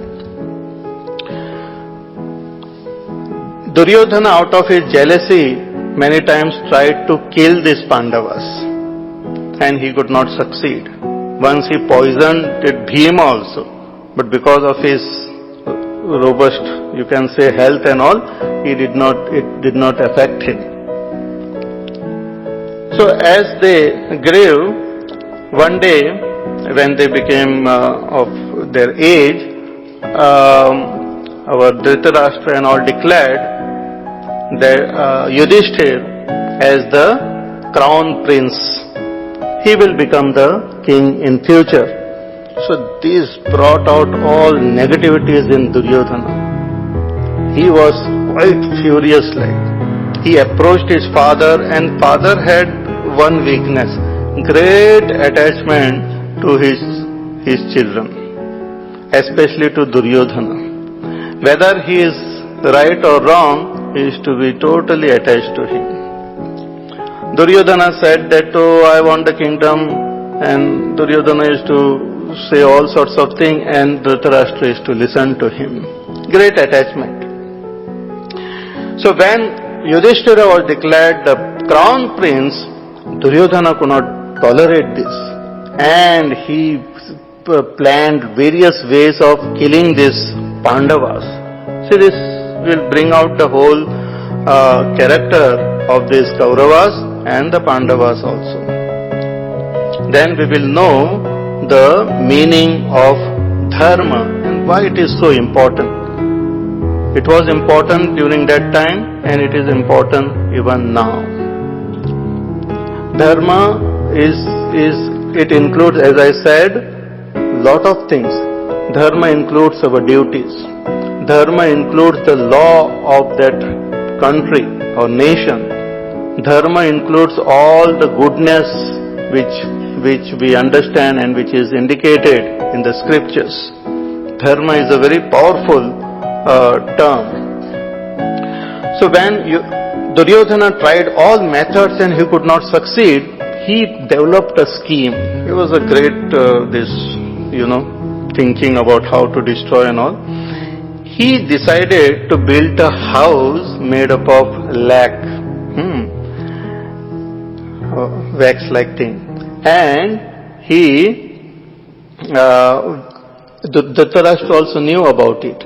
And they sent these Pandavas to that house. Along with Kunti, these Pandavas went to that house. And they did not know. And the plan was, when they reached that house at night, to burn that house and burn all these Pandavas. So they went to that house, but because of Vidhur, they came to know about this plan and they escaped from that house. The house got burnt, someone else got burnt in that house, and everyone came to know, and they thought these Pandavas died there. And they left this place and started staying in some jungle as Brahmanas only. They said, forget about this kingdom and forget about all this war and jagda. Let us just lead a peaceful life like a Brahmana. Why to fight unnecessarily? So they never wanted any war, they never wanted any conflict. So they stayed in the forest. During that time, again another Swayamvar happened, and this was of Draupadi. Draupadi was a prince,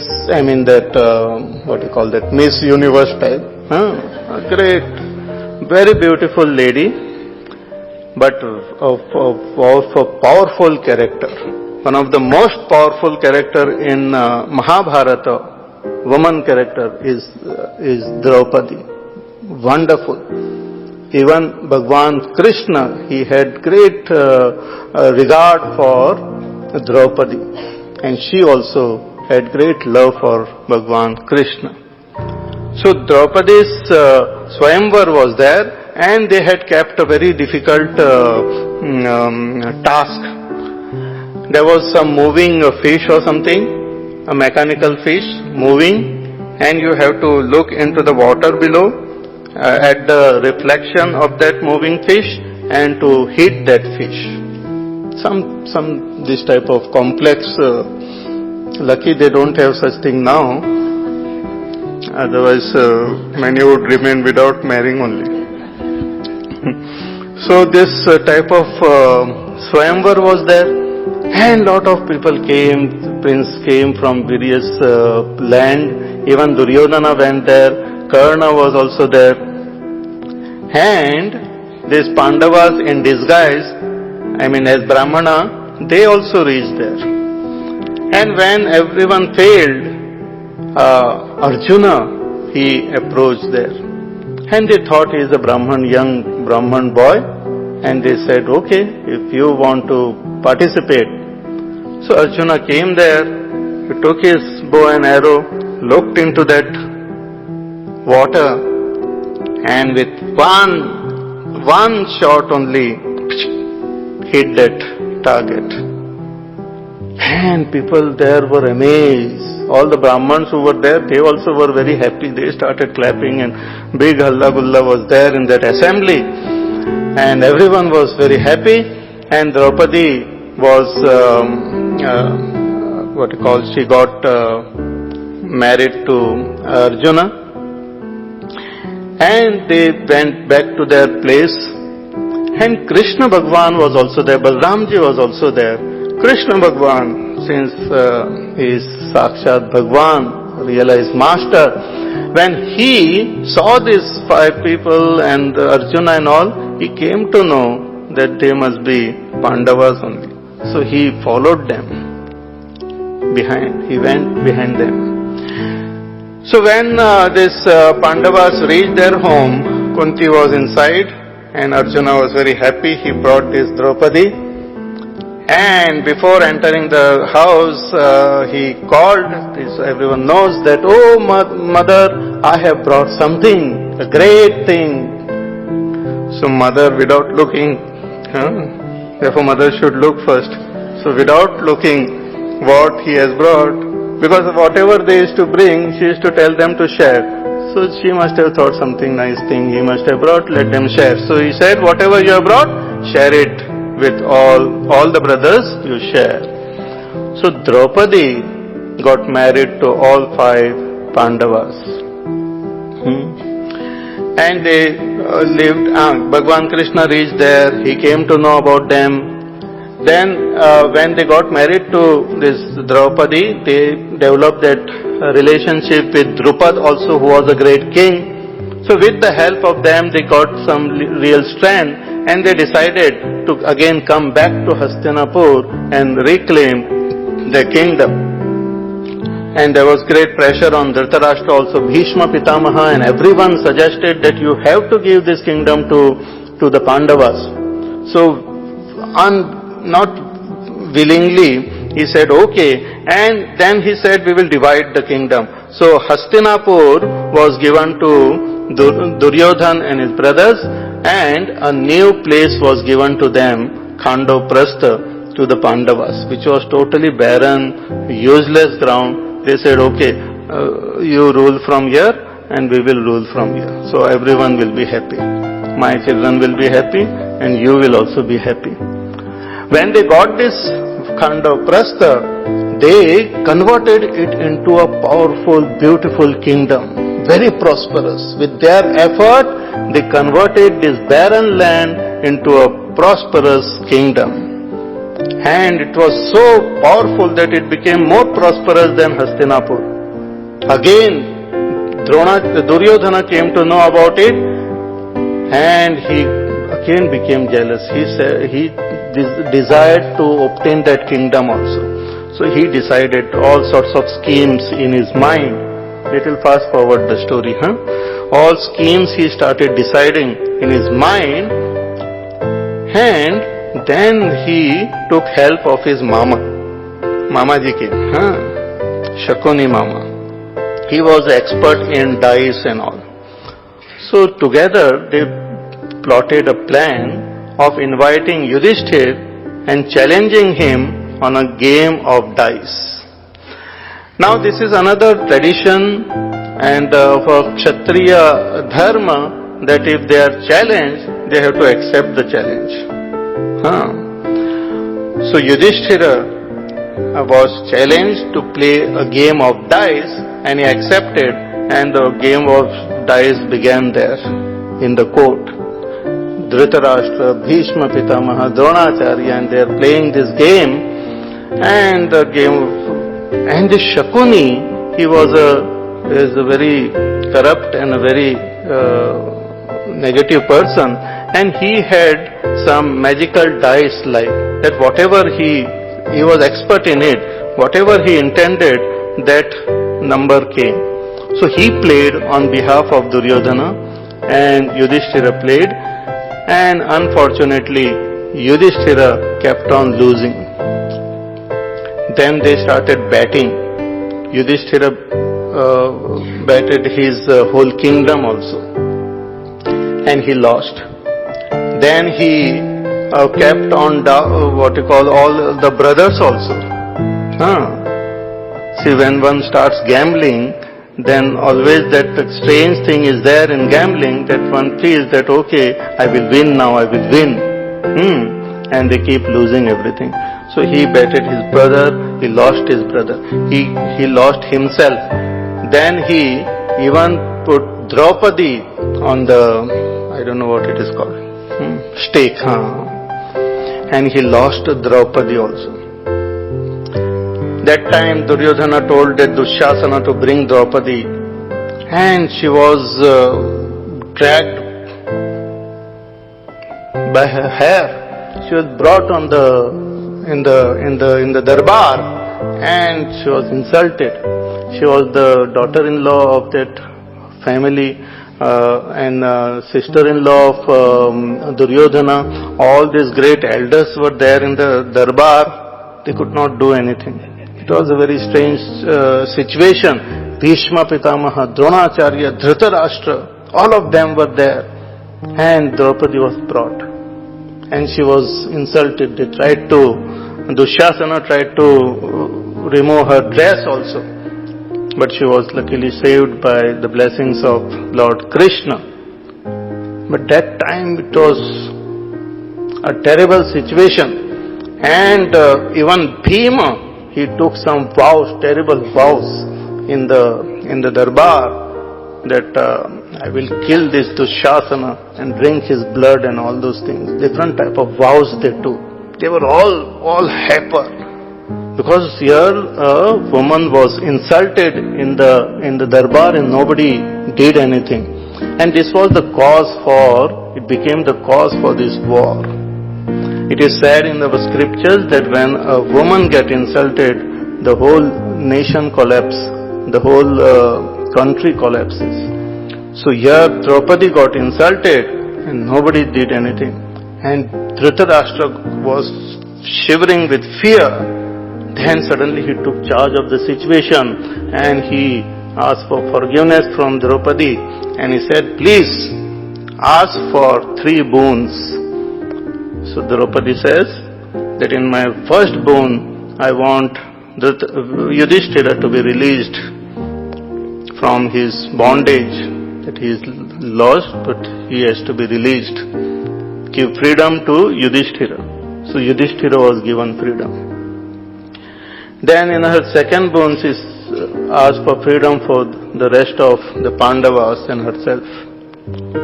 Then Dhritarashtra asked for the third boon. She said that once these Pandavas are free, I don't want to ask anything more.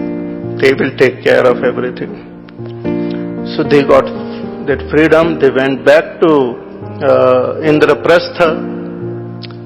But again that scheming was happening in Duryodhana's mind. See, when a person follows a path of adharma, then he keeps on following it till he reaches rock bottom.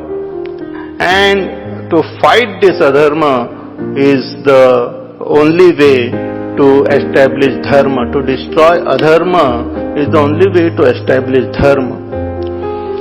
So Duryodhana kept on doing all sorts of negative things. Again he called Yudhishthira for a game of dice.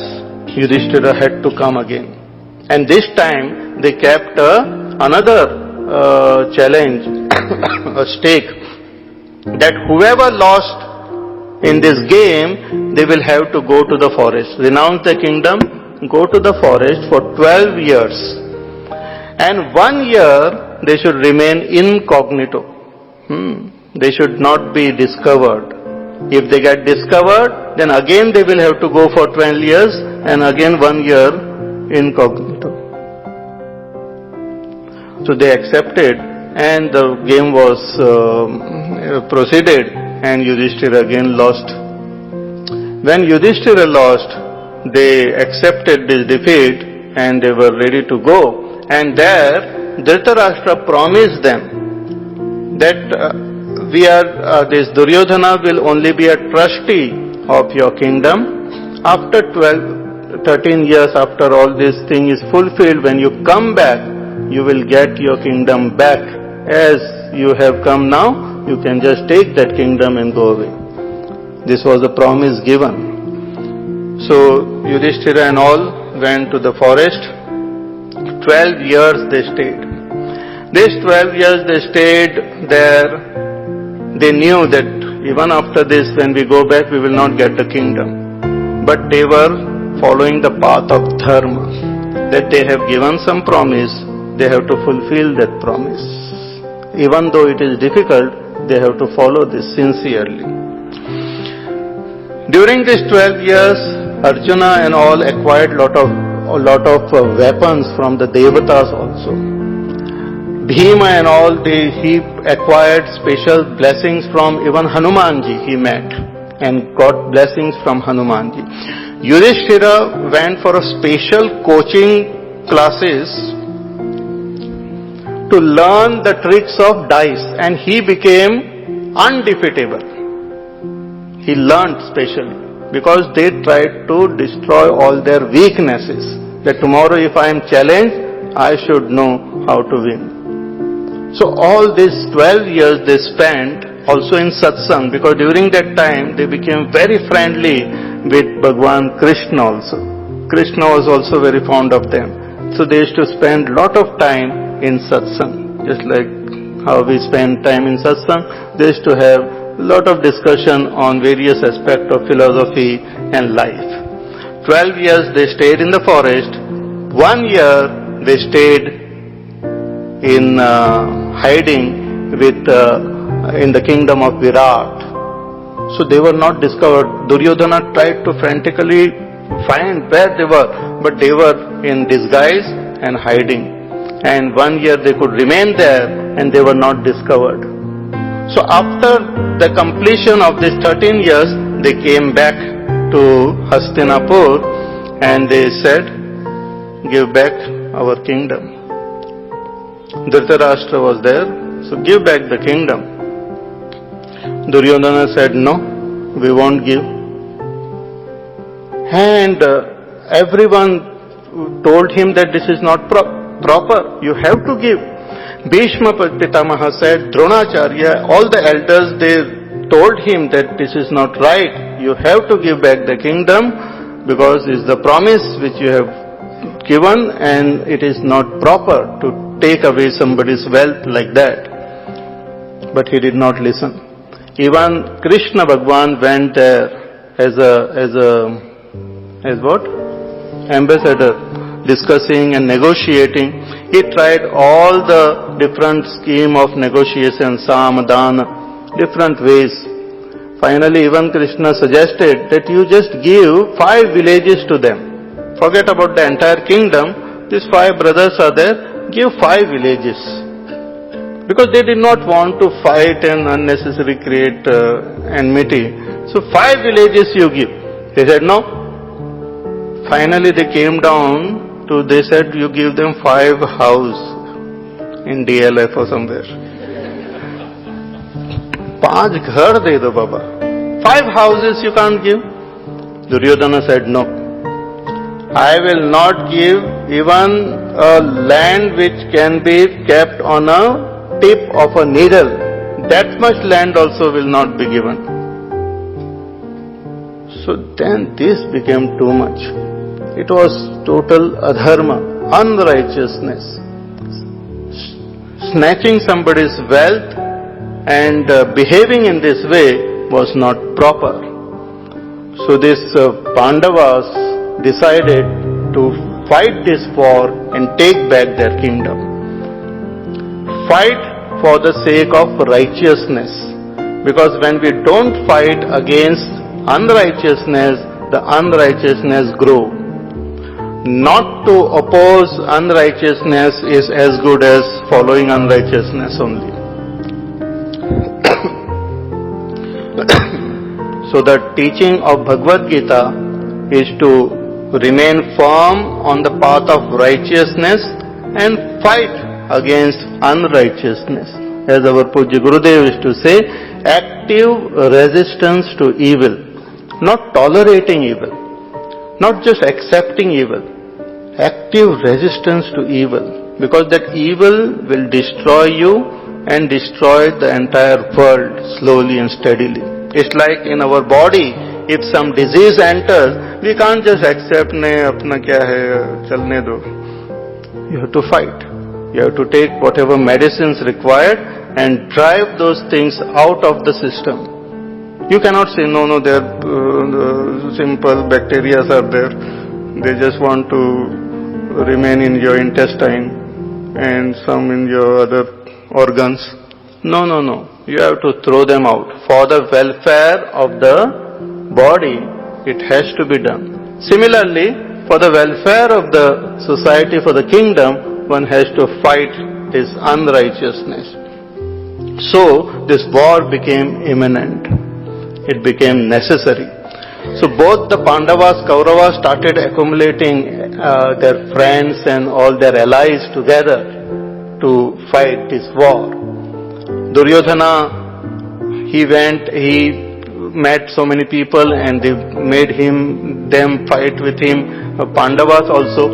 Pandavas, during these 12 years, they had, all these brothers had married different, princess from various kingdoms. So they had also developed great allies with various kingdoms, neighboring kingdoms. So they had powerful allies. And Duryodhana, being a king for a long time, he was also equally powerful. So they made their friends come and join their army. Duryodhana and Arjuna also decided to approach Lord Sri Krishna. Lord Sri Krishna was in his place. Duryodhana came there and Bhagavan Krishna was sleeping at that time, lying on his bed. So Duryodhana, he came and sat near his head. There was a seat, so he sat comfortably there. Arjuna came after some time and he was sitting near his feet. Bhagavan Krishna opened his eyes and he looked. First he saw Arjuna. He said, Arjuna, you have come? Why have you come? Duryodhana said, I have also come. And then he came to know both of them have come for the same reason. So he said that I can't be fighting with both the sides. So I will do one thing. I have a great army, Narayani Sena. My army will fight from one side and I will be on the other side. But I will not fight. I will just, if you want, I will give some advice and all. But I will not fight. So this is the two. He divided it into two, these parts. A huge army with all the weapons and everything, and I on another side. You choose. And he said that since Arjuna is younger and I saw him first, let him choose. Duryodhana was getting a little nervous. He said, what is this now? I hope he chooses something wrong. And Arjuna said that, oh Krishna, you be on my side. Duryodhana, thank God. You be on my side. Because if you are on my side, then I have no worries, no problem. He chose Bhagavan Krishna. And Duryodhana chose the entire army. So the war became necessary. The date was selected, the place was selected as Kurukshetra. Kurukshetra is a place where the forefathers, the Kurus, they had performed lot of rituals. Even the Devtas used to perform the rituals. It's a very holy place near Delhi only. Even now this place is there. And that place had a Vardhan that whoever dies in that place will go to Swarga only. So they chose that battlefield as Kurukshetra and the war was about to begin. All the armies, they assembled there. On the Kaurava side, there were 11 Akshahoni Sena. That is the figure. See, each army they had a number of chariots, elephants, horses, and the foot soldiers. So the Kauravas they had 11 Akshauhini Sena. Each Akshauhini has about 21,000 chariots, 21,000 elephants, about 65,000 horses, and about 100,000 foot soldiers. That is one. Such 11 units they had. And the Pandavas, they had 7 units. See, in Mahabharata you will find that the figure 18 coming again and again. 18 Akshauhini Sena fought, 18 days the fight happened, 18 chapters of Bhagavad Gita, so many times the figure 18 comes. The mystical number 18. So the war was about to begin, both the Senas. On the Kaurava side, Bhishma Pitamaha was the commander-in-chief. On the Pandava side, Drishtadyumna was the leader, commander. See, the very interesting psychology. On Kaurava side, there was, though the number was large, lot of weaknesses were there. First of all, only Duryodhana wanted this war. Nobody else wanted to fight this war. But out of compulsion and all, they agreed to fight. Then each one of them, the main warriors of Kauravas, they had their own hidden agendas. They were not together. They had their own personal agendas. And they had their own personal reason also to fight. Bhishma Pitama said that I have a vow that to protect the kingdom, so I will fight. Then he also put a condition that I will not kill these Pandavas. I will not kill Pandavas. Then he also declared his secret that if the Shikhandi comes in front of me, I will not fight. See, you cannot declare such secrets and all, but he declared. Dronacharya, he also said, I will not kill Pandavas. He also declared his secret that if I drop my weapon, I will be killed. Otherwise, if weapon is in my hand, nobody can kill me. Others, Karna was there. He also had his personal reason to fight. He had a great hatred for Arjuna and all. Then other members were there. And all of them, they had enmity against each other also. Karna and Bhishma Pitamaha could not stand each other. Dronacharya did not like that Duryodhana and all. So everyone had that little undercurrent in them. But in case of Pandavas, all of them, they had great regard for Yudhishthir and for Krishna. Because they knew they were following the path of Dharma. They had this regard that Dharma is something which is good for everyone. When you follow the path of Dharma, it is good welfare for all involved, all who are concerned. So they had great regard for them.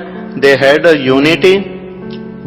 And they fought with lot of zeal and lot of enthusiasm. And they knew what they were doing was right. So the positive strength was there on the side of the Pandavas. This war happened and 18 days the war was fought, and after this all these Kauravas got defeated and the Pandavas remained and they won, and then Yudhishthir became the king. Yudhishthir ruled the kingdom for some time, for many years, and then the kingdom was given to the son, to Parikshit, and all these Pandavas, they went on Swargarohan. That also I will tell later sometime. So, this is the background of this Mahabharata in which this Bhagavad Gita is being revealed. Arjuna had come to the battlefield. The war was about to begin. And this was a righteous thing for Arjuna to do. As a warrior, as a kshatriya, it was his duty to fight against adharma. No, it was not something personal. It was not a fight for a kingdom. It was not fight for pleasure. It was not fight for some name. It was fight against adharma to maintain dharma. So when Arjuna came on the battlefield, he requested Bhagwan Krishna to bring his chariot in between the two armies. He wanted to see, before the fight began, he wanted to see both the sides objectively. That is the nature of a wise person. Before starting an action or taking some important decision, you have to evaluate the situation from a neutral zone. So remaining in between the two armies, he wanted to see the whole situation. So Bhagwan Krishna, being a charioteer, Arjuna requested him that you be my charioteer. So Bhagwan Krishna, he took the chariot in between the two armies. And he took the chariot right in front of Bhishma and Dronacharya. Now Bhishma and Dronacharya was standing in front of him. And he as a child, he had seen them all the time and learned from Bhishma Pitamaha and learned from Dronacharya and his gurus. And they had such serene face actually. They didn't have anger against these Pandavas. They had blessings in their eyes for Arjuna, for Pandavas. Though they were fighting from the other side because of their own compulsion. So when Arjuna came right in front of Dronacharya and Bhishma Pitamaha and looked there, he got totally shaken up. And the massive army which he saw on both the sides, his own relatives and friends, he got totally nervous and he did not know. He felt that now this war will begin and everyone will get killed. Is it proper to do this? Is it proper? It's like when we go to a doctor, the first thing the doctor should do is diagnose the patient properly and give some simple medicines if required. And if nothing works, then finally they decide to do the operation. If nothing works. And when the patient is lying on the operation theatre bed and the doctor comes there and he has been given the anesthesia and half the belly is open, that time the main surgeon says that why are we doing this operation? What is the use? We will lose so much of blood and all. And if he says like that, that is the end of the patient. Similarly, here also Arjuna, when the war was about to begin, he said, why should we fight this war? What is the use of this war? He got confused regarding his duties. And he got confused regarding his nature. That who am I and what is this whole thing? What is this life? What is death? He got confused regarding the essential nature of human beings. And in this state of confusion, he became absolutely sorrowful, grief-stricken. And in this state of grief, Arjuna surrenders to Bhagwan Sri Krishna. He says that dharma sammoda chetaha shishyasteham shadimam tvam prapannam, that I am thoroughly confused regarding dharma. Please teach me, please guide me, please tell me what is right and what is wrong. What should I do? And to such a confused Arjuna, to such a dejected Arjuna, Bhagwan teaches this Bhagavad Gita. So this is the background. Now one may wonder that, okay, Bhagwan taught this Gita to Arjuna. What about me? What it had got to do with me? If we analyze this whole situation of Arjuna, we will find that our situation also is similar.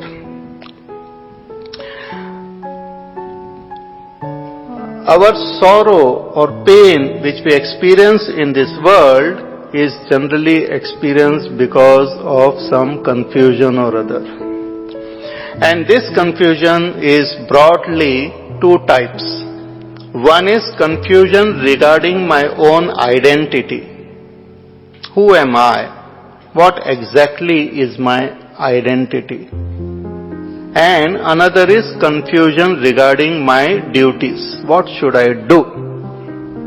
These are the two confusions which are there, which every one of us we experience in our life at different stages, but we get temporarily satisfied, but we experience it.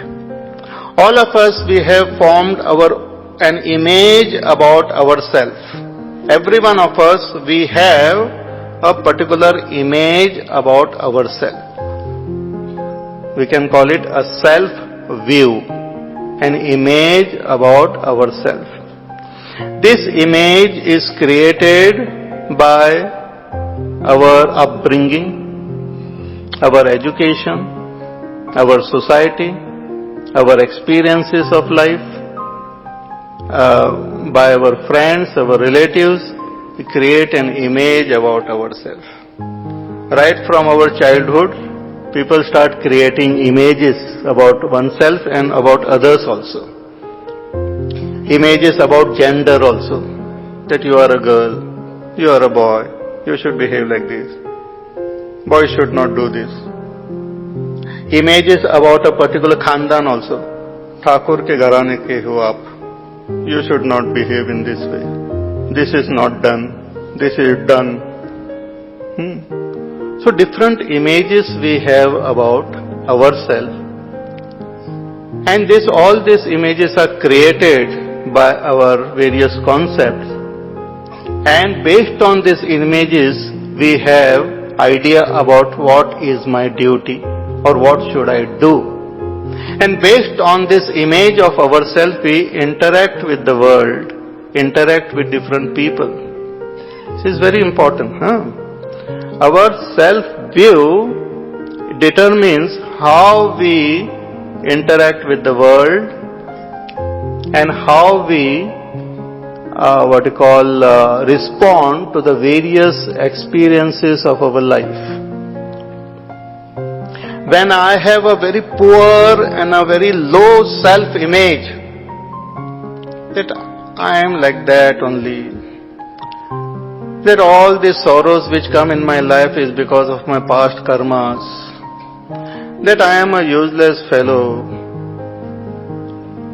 that I have done lot of wrong things in my life, an image about myself that I am a very negative, very low, very shameful person. Then if that image is there, then I will always be looking at the world with little fear. Then I will look at God also with fear, that God must be seeing that I am doing all gadbad. He must be very angry with me. So even God image is very frightening for me. God must be a figure who is out to punish me. So three things. Yesterday also I told you three things. Today let me tell another three things.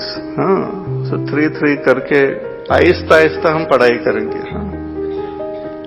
आहिस्ता you have to study this whole Bhagavad Gita. All of you should come regularly and study, not only now this time for a week, but every month for 1 week. Three things we have, which again is transformed by the study of Bhagavad Gita. What are the three things? Self-image or self-view, world-view, and God-view. Simple things. As I said, all of us, we have certain image about ourselves, created by our upbringing, education and all. And based on that image, I respond to the world. and most of the time these images are falsely created, uselessly created by tradition and by various factors. Sometimes or even a person goes to a special course to get a new image. Suppose a person has got a very negative or a very lack of proper confidence, then he goes to some special training. Then they teach you how to sit, how to shake hand, how to look into the eyes of the other person and speak with confidence and all the time say to yourself, yes, I can do it, yep. So it's the image building. So you go through various training and all. Every day you repeat certain things to yourself, read certain dialogues and speech of some prominent people and create an image of yourself. After the training, when that fellow comes home, the family members fail to recognize, कौन है ये? गया था तो तब अच्छा था. So image. So world gives an image to us. Also this different type of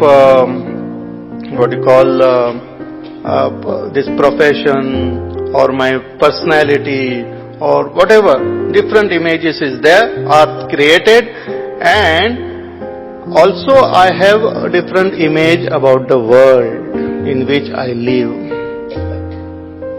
Is the world a school? Is the world a college? Is the world a battleground? Is the world my friend? Is the world my enemy? Is the world a place where I can be at home? Is the world I should be always very alert? Is the world like a forest where somebody will jump on me anytime and destroy me? Is the world full of people, cutthroat competition? Is the world filled with good people? Is an image. Again, a story is there in Mahabharata where Duryodhana and Yudhishthira goes on a world tour, and when they come back, they were asked that how is the world? What did you see? Duryodhana said, this world is full of corrupt and useless people. They tried to cheat me everywhere I went. Lucky I was very smart. I cheated them. But useless people, I tell you, all people are bad in this world. When Yudhishthira came, he was asked the same question. He went to the same world. He asked, how is the world? He said, beautiful. Such genuine goodness I saw everywhere. People are so kind, so loving. He saw with a different eye. His world view was different. So each one of us, we have created, again, because of our upbringing, because of our education, our schooling and all those things, a type of worldview. If that worldview is not positive, if that worldview is not holistic, then that world will always give me sorrow and pain. It seems to give me sorrow and pain. This is the two. And the third, each one of us, we have a certain God view. Whether you have attended any this satsang, whether you have studied any philosophy, each one of us, when we are born in a particular community and a particular country, we develop, or a particular religion, we develop a God view. And in India, with our Hinduism, we have variety of God views. Each one of us will have their own private special God, an image. When you think of God, each one of us will have our own image about God.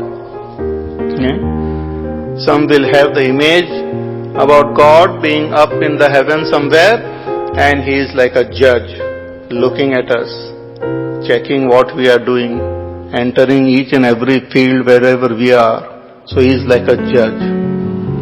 Somebody may have an image that God is a person who punishes. Somebody may have image that God is like what you call impartial, that whatever good I did, He gives me the result. Bad things if I do, He punishes. Somebody else may have an image that God is like our friend.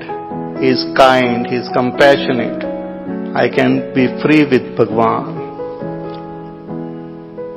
Somebody may have the image that God is my own self. He is not different from me. So each one of us, we form an image of God. See, even those who don't believe in God, they also have some image about God whom they don't believe. Everyone has got some image about God. One atheist he came back from, after giving a talk on atheism. So his friend asked him that, how was your talk? He said, by God's grace, it was wonderful.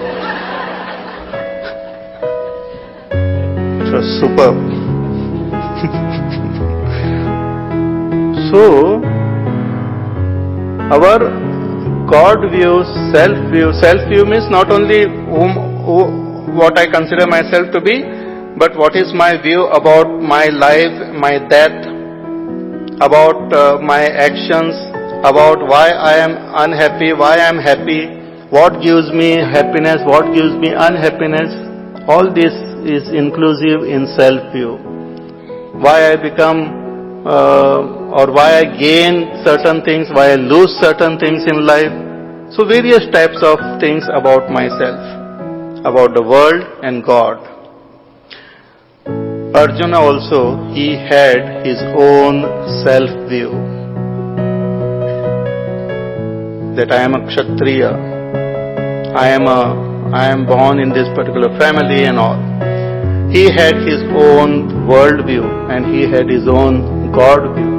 But it was somewhere not complete, it was lacking in something.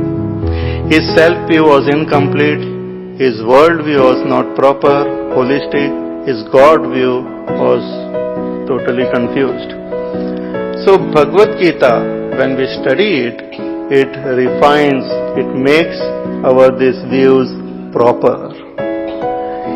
After studying Bhagavad Gita, you will have a proper self-image.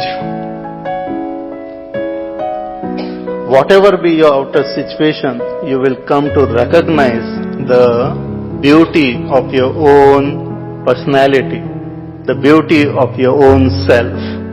It's most fascinating actually. After studying Bhagavad Gita, you will have a positive, holistic self-view. After studying Bhagavad Gita, you will have a proper, realistic worldview. Realistic worldview. Bhagavad Gita doesn't teach us to remain in some dream world. Bhagavad Gita teaches us the real world, how to face the different challenges. Therefore, again I say, the Mahabharata is taken as a canvas to paint this picture of Bhagavad Gita. Bhagwan Krishna tells Arjuna to fight this war. He doesn't say that you give up this war and meditate and I will teach you some mantra. Okay, chant after me. Om. Nothing like that. He says you fight this war. So, and Bhagavad Gita will give us proper God view. Otherwise there is so much fear in people's mind about God also. At times we keep so many images in our puja room and get frightened of them.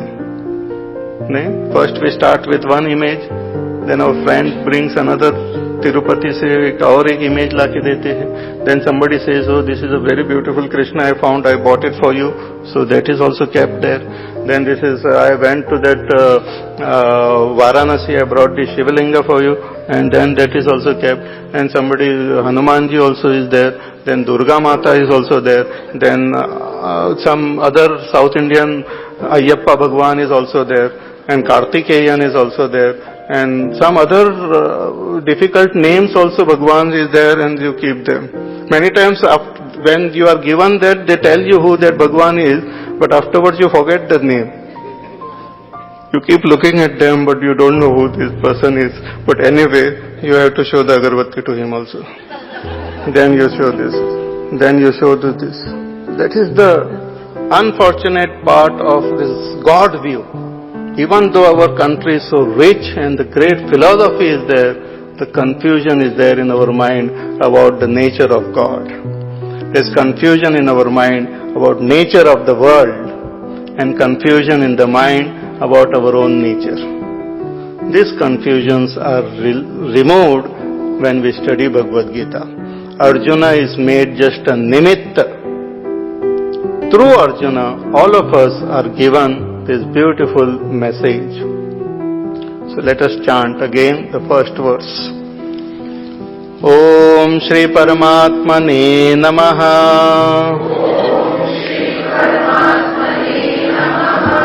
Atha Prathamodhyayah.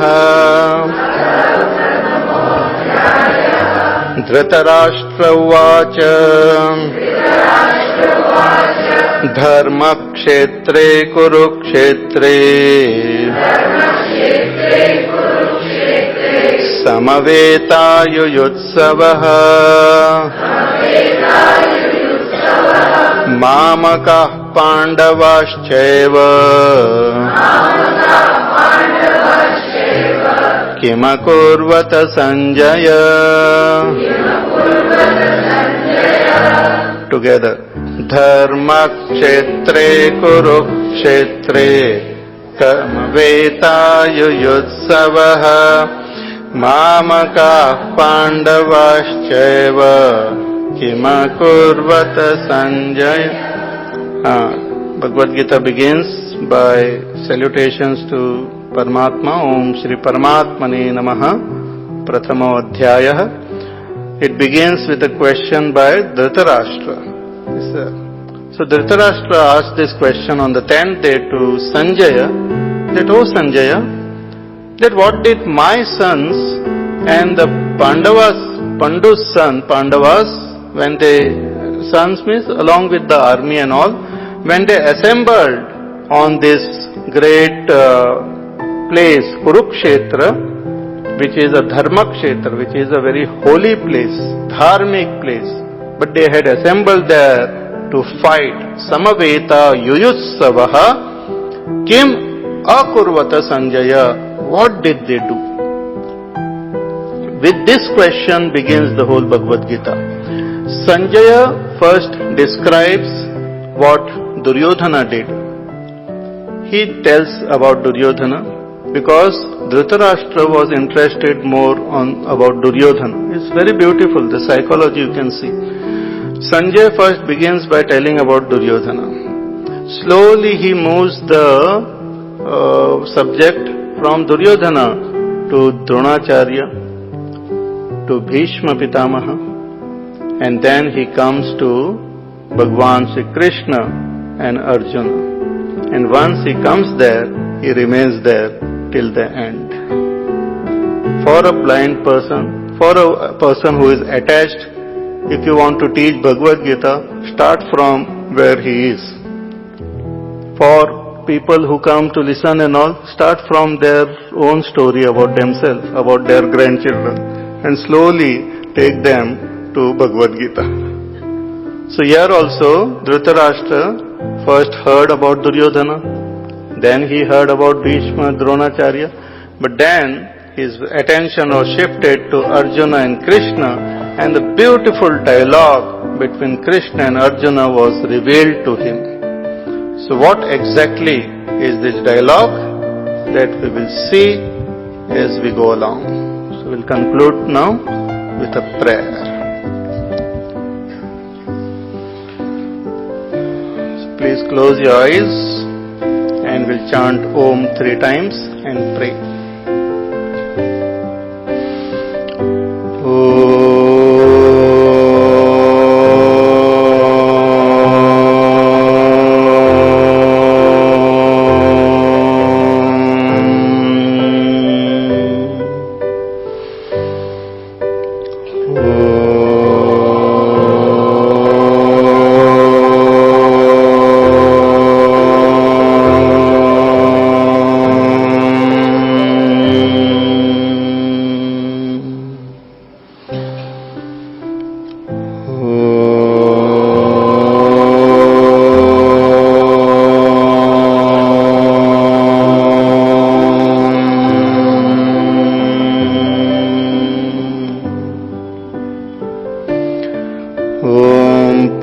Purnamada Purnamidam Purnat Purnamudachyate Purnasya Purnamadaya Purnameva Vashishyate.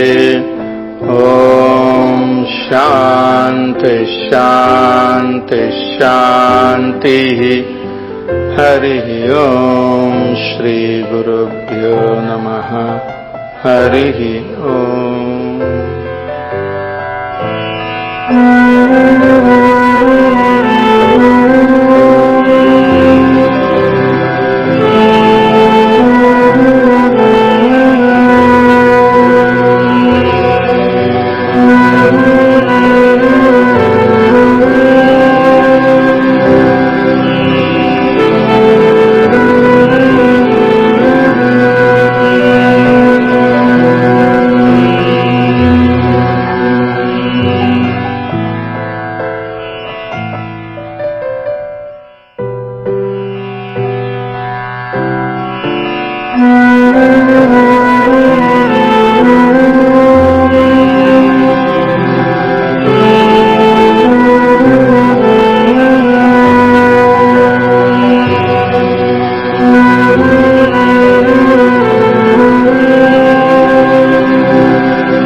Ganeshaya Namaha.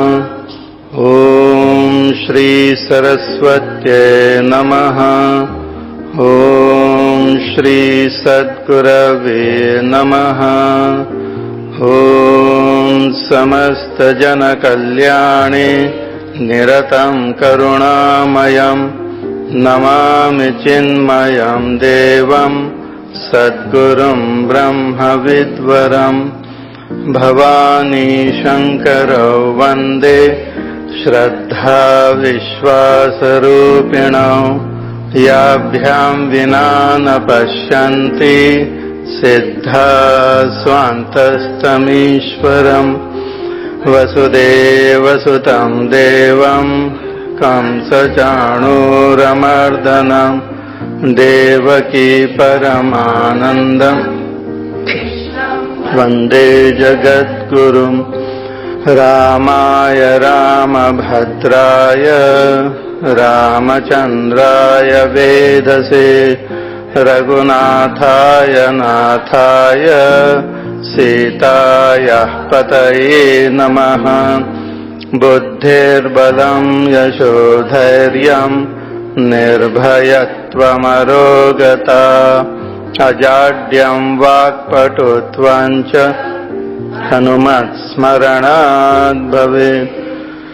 Yam Brahma Varunendra Rudra Marutaha Stunvanti Divyaistavaihi Vedai Sangapadakramopanisadaihi Yanti Yam Samagaha Dhyanavastita Tadgatena Manasa Pashyanti Yam Yogino Yasyantam na vidusura suraganaha Devaya tasmai namaha Devaya tasmai namaha.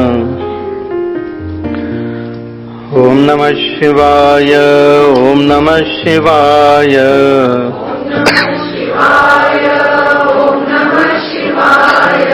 Om Namah Shivaya, Om Namah Shivaya. Om Namah Shivaya, Om Om Namah Shivaya, Om Namah Shivaya.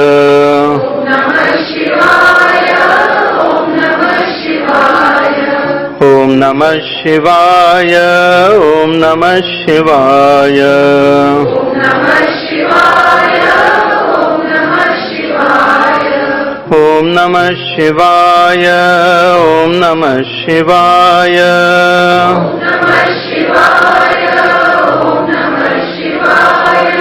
Om Namah Shivaya, Om Namah Shivaya.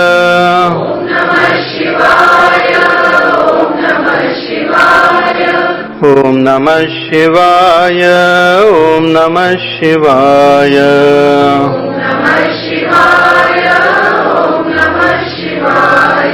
Om Namah Shivaya, Om Namah Shivaya. Om Namah Shivaya, Om Namah Shivaya. Om Namah Shivaya, Om Namah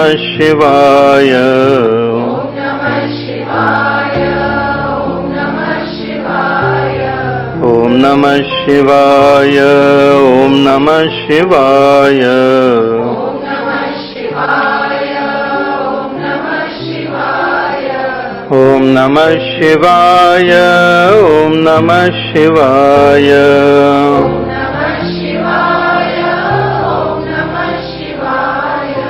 Om Namah Shivaya, Om Namah Shivaya.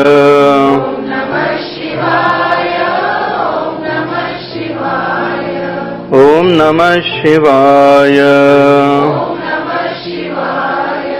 Om Namah Shivaya. Haya Namah Parvati Pataye Har Har Mahadev. Hari Om.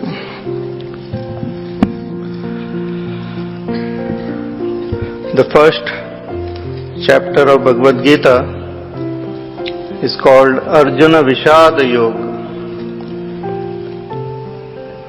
The grief of Arjuna, and this first chapter gives the introduction to the main teaching of Bhagavad Gita, which begins from the second chapter.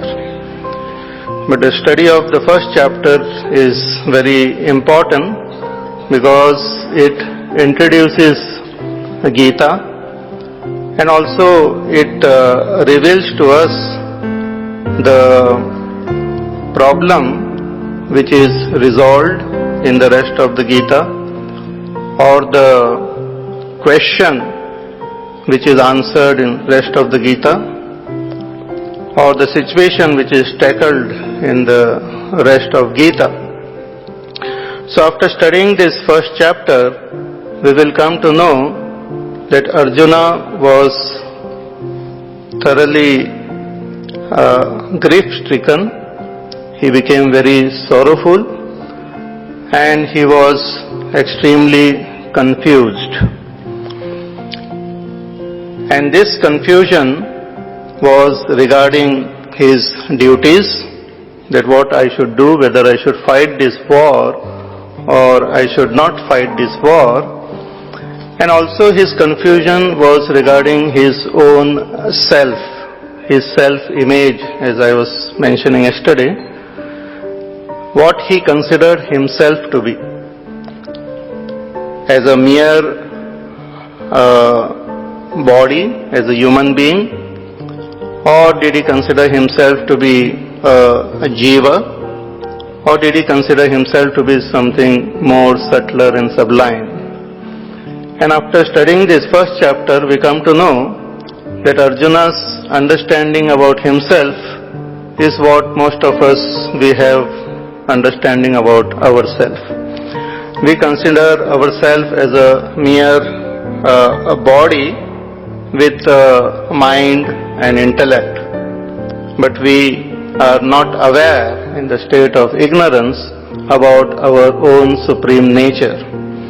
Therefore Bhagavan taught the entire Bhagavad Gita to Arjuna, and through Arjuna to all of us, and through this Gita he revealed our real nature, And also Bhagavan Krishna revealed to us the duties or the work which we have to perform in this world, so that we not only gain the outer prosperity but ultimately gain the supreme goal of our life, and that is to recognize ourselves, self-discovery.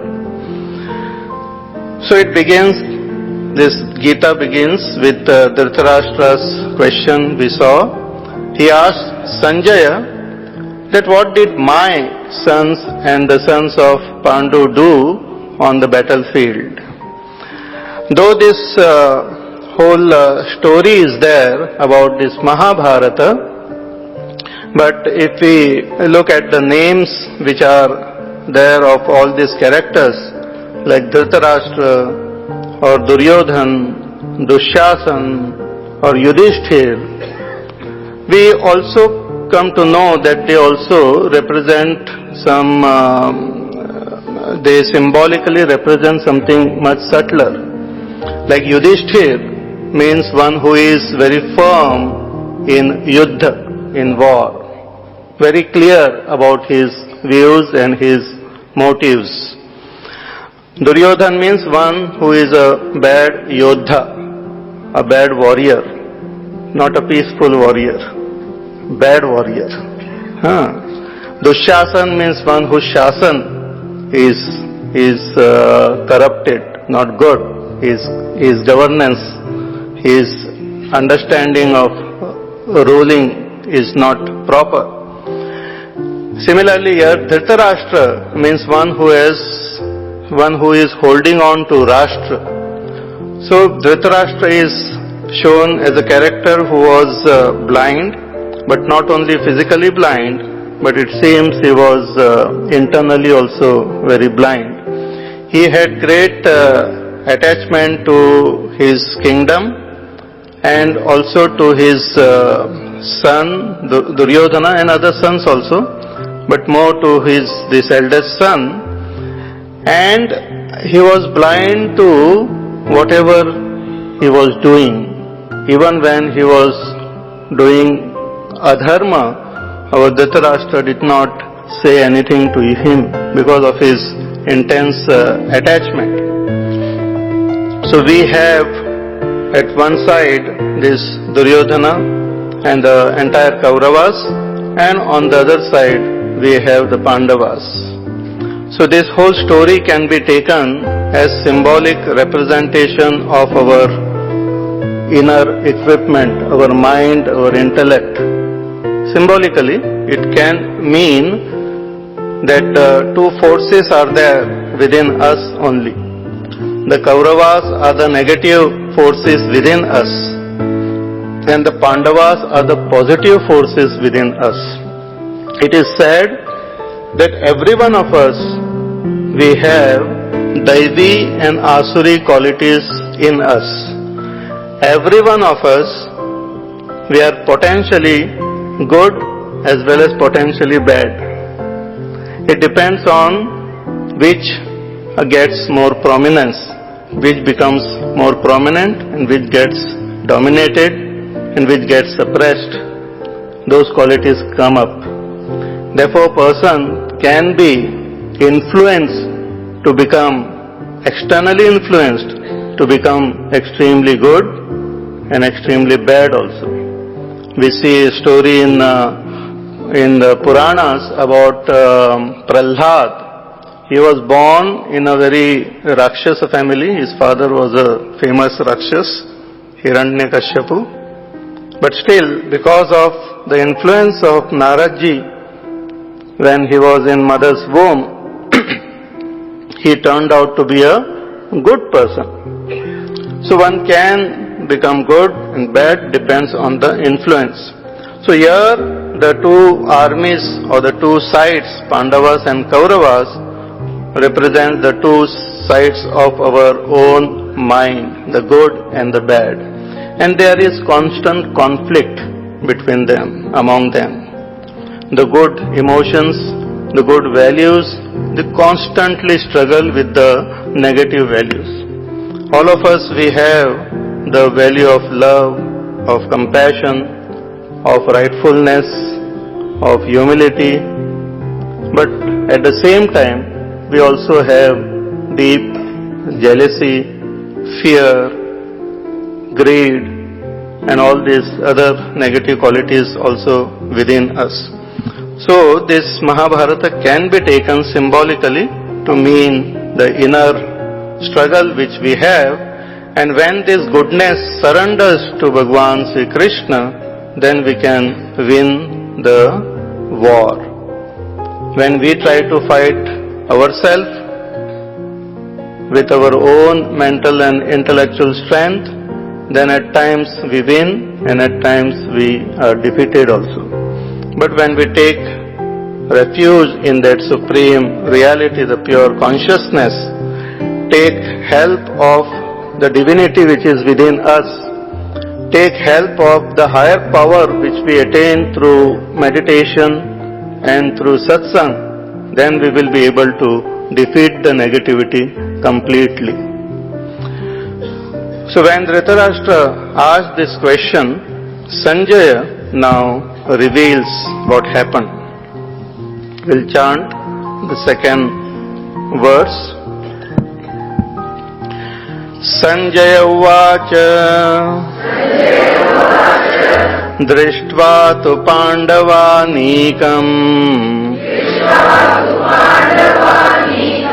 vyudham duryodhanastada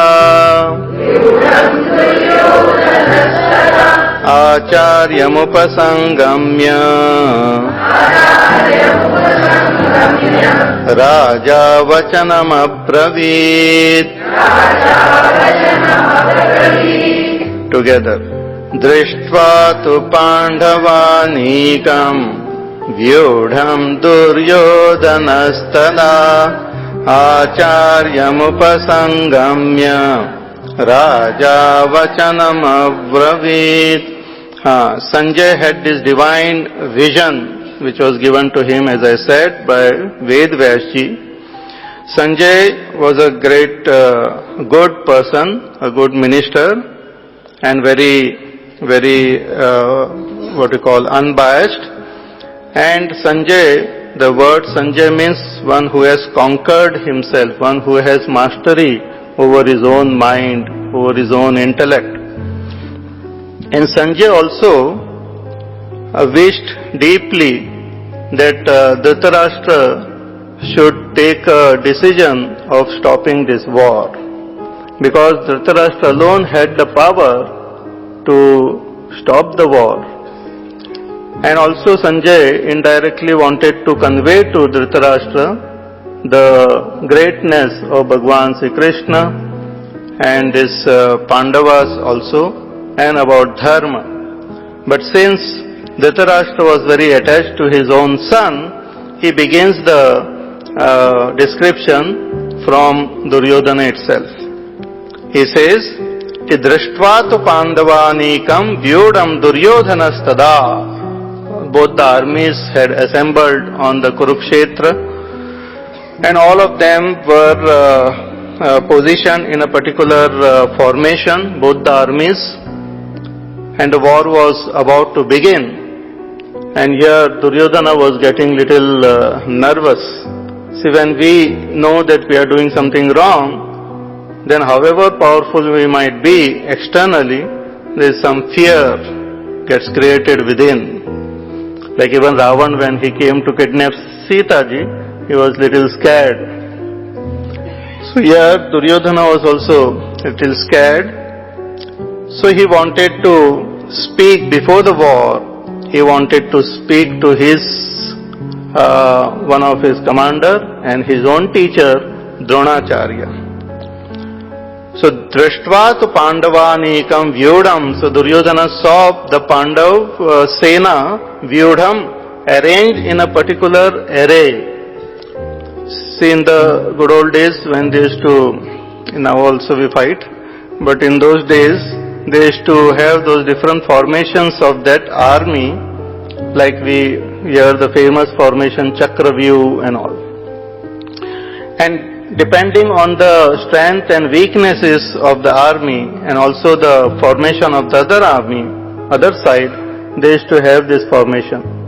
And it was suitable for them to attack or defend accordingly. Like we have in a chess game also, different strategies are there. So this beautiful formation was there. So Duryodhana first saw that formation of the Pandava army and he approached his teacher, Acharyam Upasangamya. All of them were stationed in their respective places. So Duryodhana was the main chief, you can say, of the Kaurava army. But the whole Kaurava army was commanded by Bhishma Pitamaha. But here, Dronacharya was also a very important warrior on the side of Kauravas. So, our Duryodhana, he approached his teacher, Acharyam, Upasangamya. But how did he approach? When we approach our teacher, we should approach like a student. But here, since he was quite arrogant and had his own vanity and all, he approached like a Raja, like a king. So Raja Vachanam Abravit, he approached his teacher with a lot of pride in his heart, and he spoke the following words. Now Duryodhana, whatever he spoke is communicated by Sanjaya. So the following some 9 verses are words of Duryodhana only. But it is not mentioned separately as Duryodhana Uvacha. Because it is his words are, by the way, they are not the main dialogue in Bhagavad Gita. The main dialogue in Bhagavad Gita is between Bhagwan Krishna and Arjuna only. But the secondary dialogue within which this is happening is between Dhritarashtra and Sanjaya. So Dhritarashtra Uvacha, Sanjaya Uvacha is there, but we don't have Duryodhana Uvacha. But still, these words are of Duryodhana, what he spoke. And from what he spoke, we come to know his character. Because that was the style of our ancient rishis, using some few words here and there, they used to present the entire character. And by studying this character, we come to know the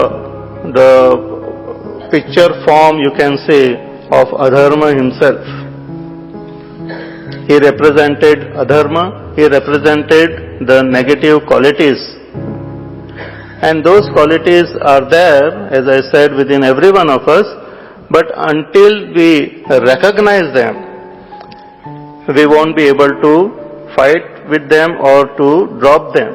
We have to recognize the negativity and should be able to drop them or destroy them, and also recognize the positive qualities and strengthen them.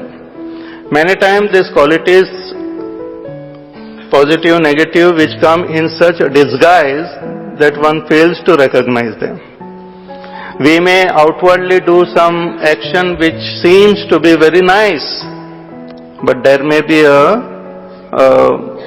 some other tinge or other color behind those activities. It may appear that we are very generous, but maybe there is fear behind our generosity. Maybe there is pride behind our generosity. If the other person can give, I can give more than him. Maybe there is pride behind our worship, or there is a subtle pride behind our humility also. So we should be able to recognize these negative qualities properly. So here Duryodhana's words are there which reveals his nature.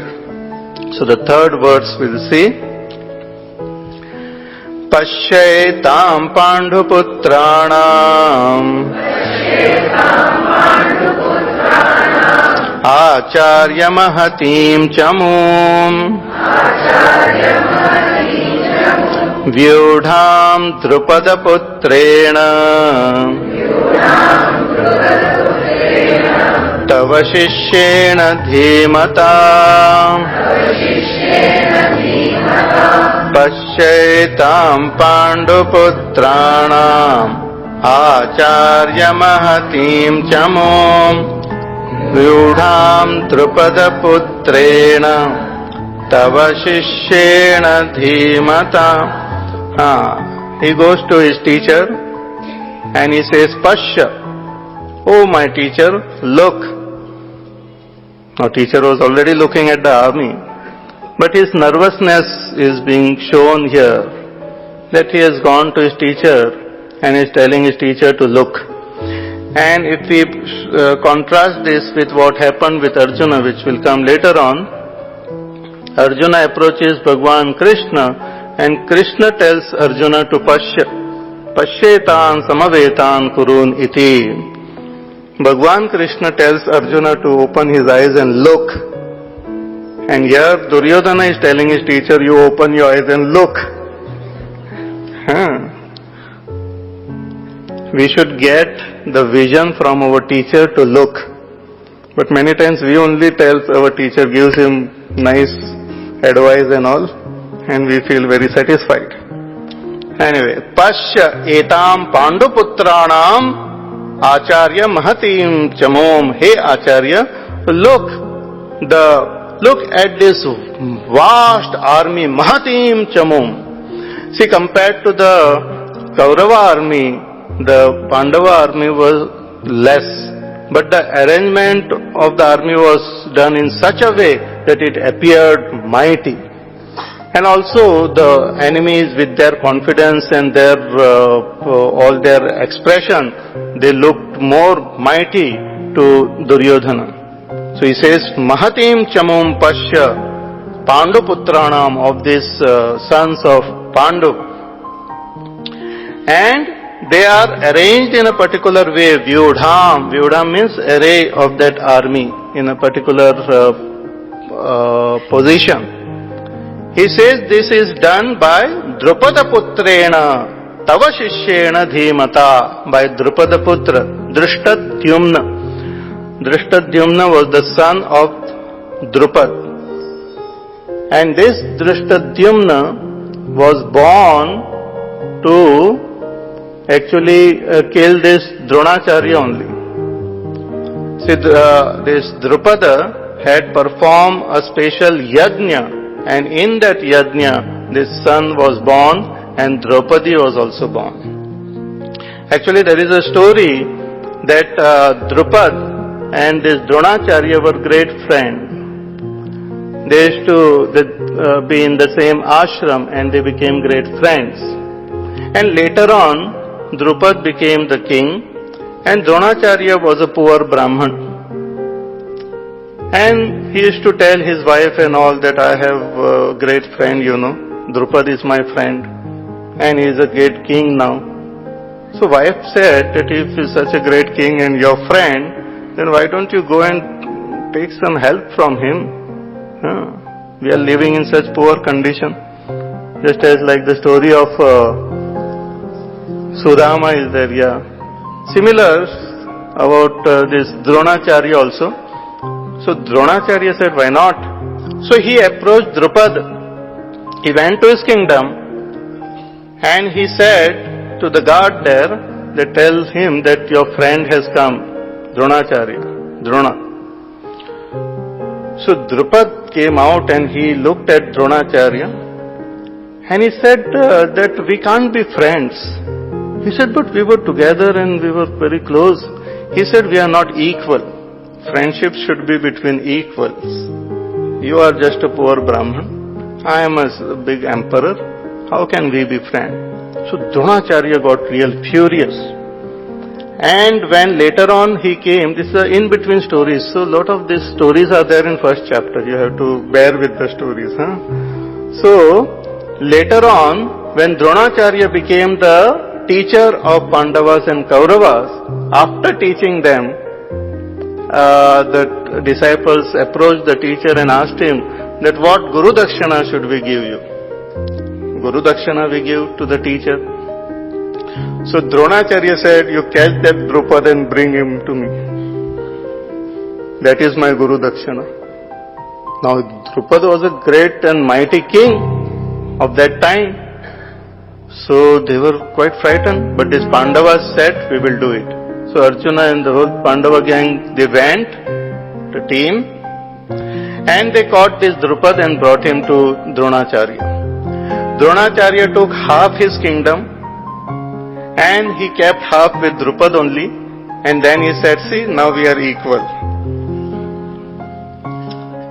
And then he released him and gave his kingdom also back. He just wanted to teach him a lesson as though. So Drupada, when he went back, he was very furious and he wanted to again punish this Dronacharya.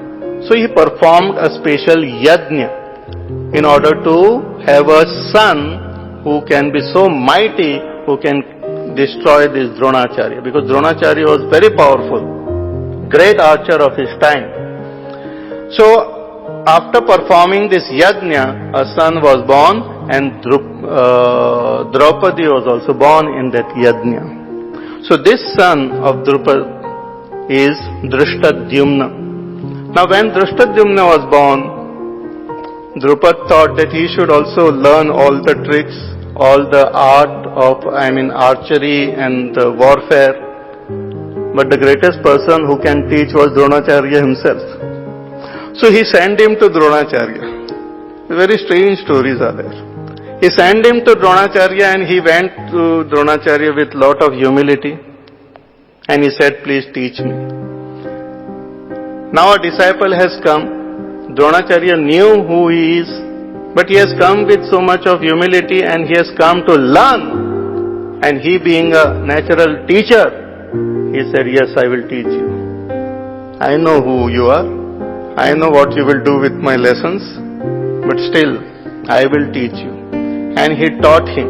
He made him a great archer. He taught him the whole art of warfare and all, how to arrange the armies. And he was very wise, very intelligent.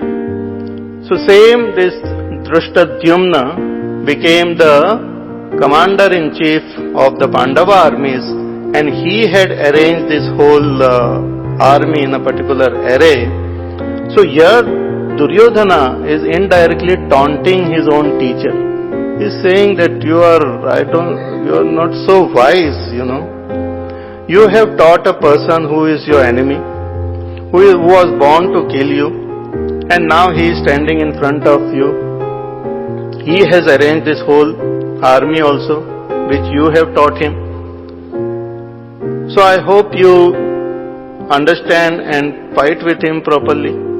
So all these sentiments were expressed in a hidden way.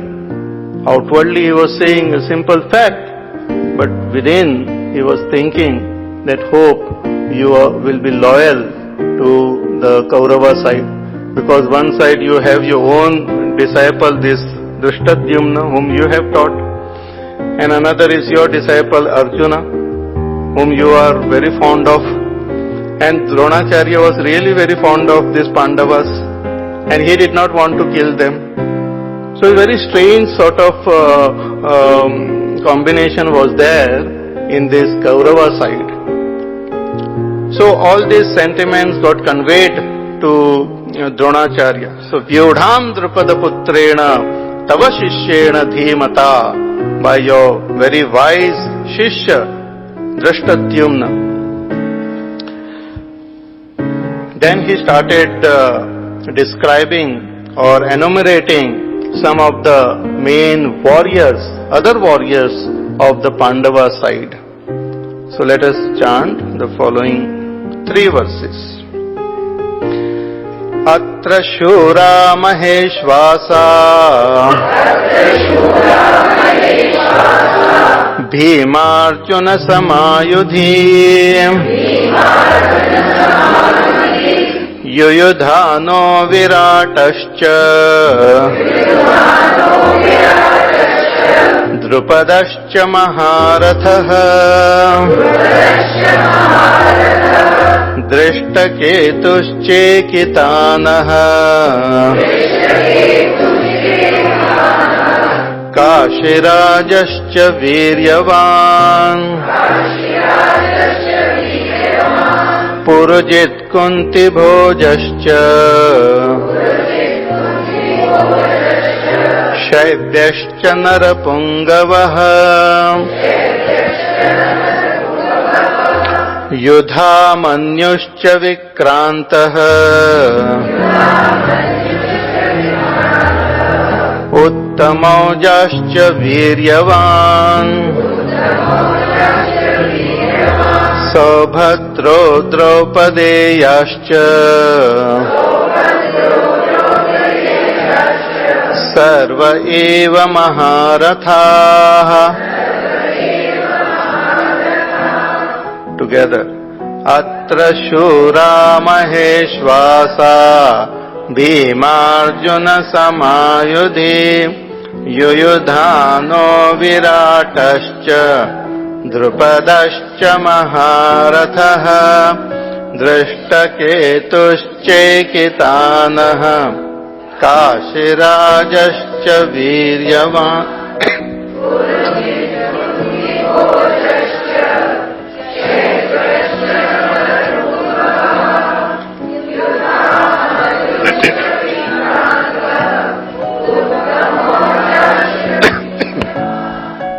Saubhadro Draupadeyaschа Sarva eva Maharathaha. Atra, here in this Pandava side, Duryodhana is saying, Ki Shura Maheshwasa, there are great brave warriors are there on the other side. And Bhimarjuna Samayuti, many of them are equal to Bhima and Arjuna. See, Duryodhana was very much afraid of Bhima and Arjuna. Duryodhana had also learnt the art of fighting with that mace, Gada. But Bhima was more strong and more powerful. And he was frightened of him. And Arjuna was also a great archer of his time, very brave. So he said that there are other brave warriors on the other side. Bhimarjuna Samayudhi, in the war, in the battlefield, they are as mighty as Bhima and Arjuna. See, all this Dronacharya knew, but when a person becomes nervous, he starts blabbering or saying something which is sometimes irrelevant also. Or he wanted to find out the mind of Dronacharya and also wanted to see that he is more, he focuses on this war and doesn't have any soft corner also for his disciples there. So, Atra Shura Maheshwasa Bhimarjuna Samayudhi. And then he enumerates the warriors of the Pandava side. He said, Yuyudhano. This Yuyudhan, see, most of all these names, they are there, their details are given in Mahabharata. This Yuyudhan was also called Satyaki. He was the charioteer of Bhagwan Sri Krishna himself. See, many of them had come here to help the Pandavas, and many of them were related to the Pandavas. As I said, all these Pandavas, they had married in different princes of different kingdoms and all, and they had good relationship with many of the kingdoms around. Whereas these Kauravas, they had, though they were ruling for so many years, 12 years, 13 years, they did not have a good relationship. In fact, in between, Duryodhana had sent Karna to go around and show the might of this Hastinapur to all of them, all the kings around. So they were little not very positive about this Duryodhana. So here, Yuyudhan Satyaki was one of the commanders of the army. Pandavas, as I said, had how many?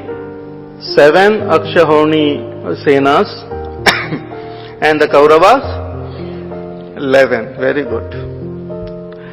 Now the Kauravas, they had their own leadership strategies. In Kaurava army, Duryodhana was the main, and the main commander was Bhishma Pitamaha. And the entire 11 Akshahunis were under Bhishma Pitamaha. And there were no second in command. One commander of the entire 11 Akshahunis. But on the other hand, in the Pandava army, Arjuna was the supreme commander, but under him was Drishtadyumna, who was the commander, and under him there were 7 commanders were there, who were controlling the 7 units of the army. So those 7, 4 of them are named here, that is Yuyudhana, that is Satyaki, then Virat, Drupad and Drishtaketu. And there was what you call Sahadev, Shikhandi, and Drishtadyumna himself commanded one as well as the entire 7. So in this way, the Pandava side, they had delegated and empowered commanders.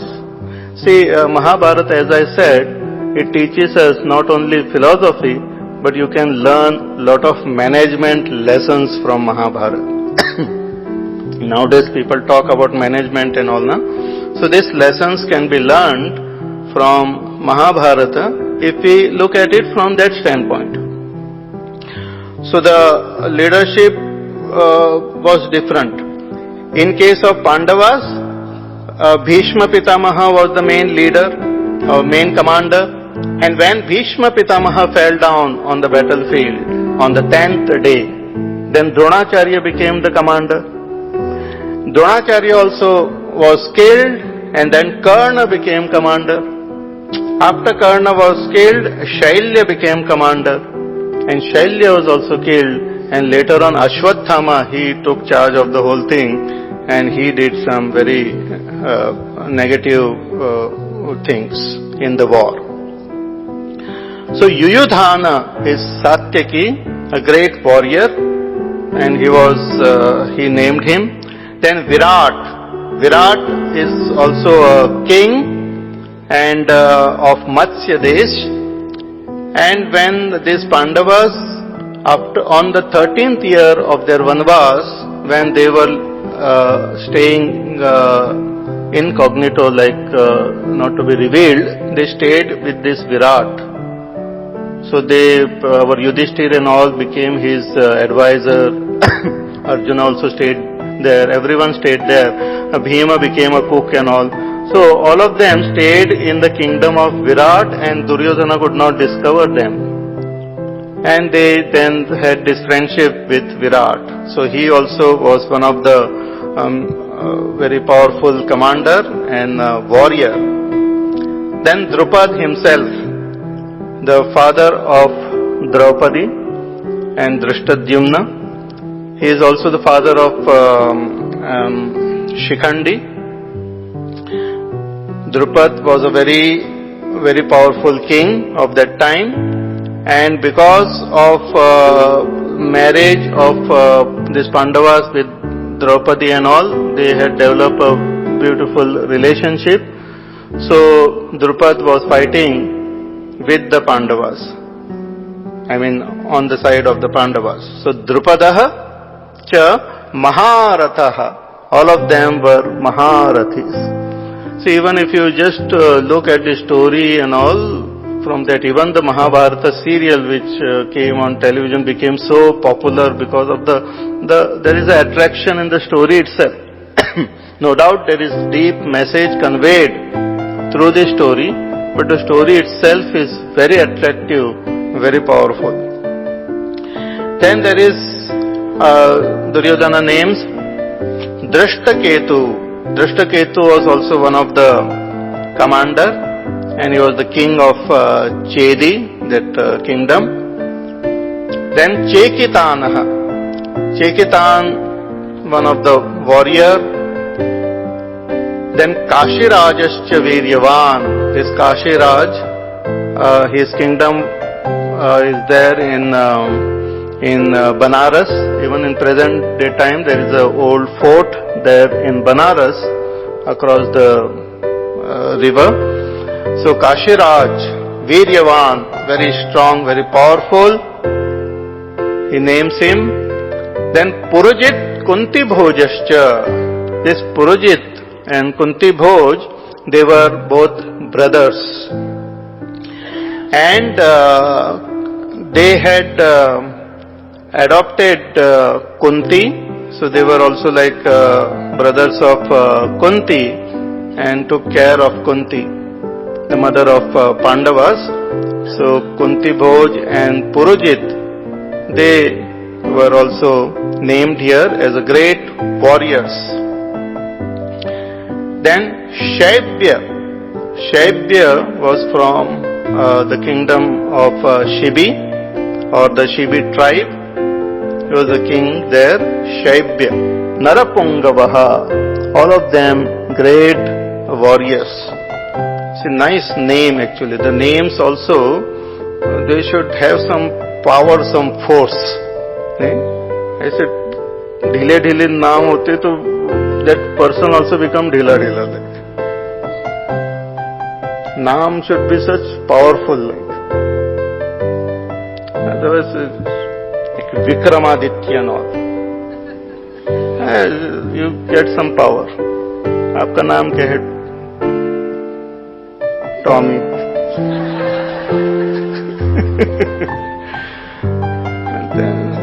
Not much fun like. So powerful name. So these names, if anybody wants to keep, because again the names keep repeating actually, some nice historical names also people keep. So good names are there. Drashtaketuhu.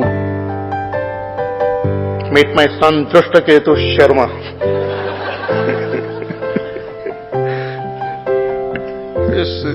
उसके पीछे जान होनी चाहिए.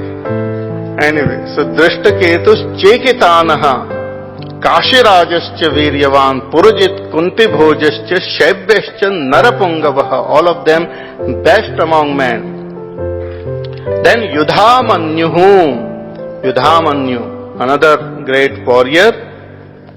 Yudhamanyu Vikrantaha. Vikranta means very strong and powerful. Yudhamanyu and Uttamauja. Uttamaujascha Viryavan. They were also the warriors from various regions. So Uttamaujascha Viryavan. Viryavan means full of virya, full of bravery and courage. And since they were all fighting for the cause of dharma, they had that positive attitude also, which even an ordinary person appears more brave because of that strength. Like in Ramayana we have the story of Angad.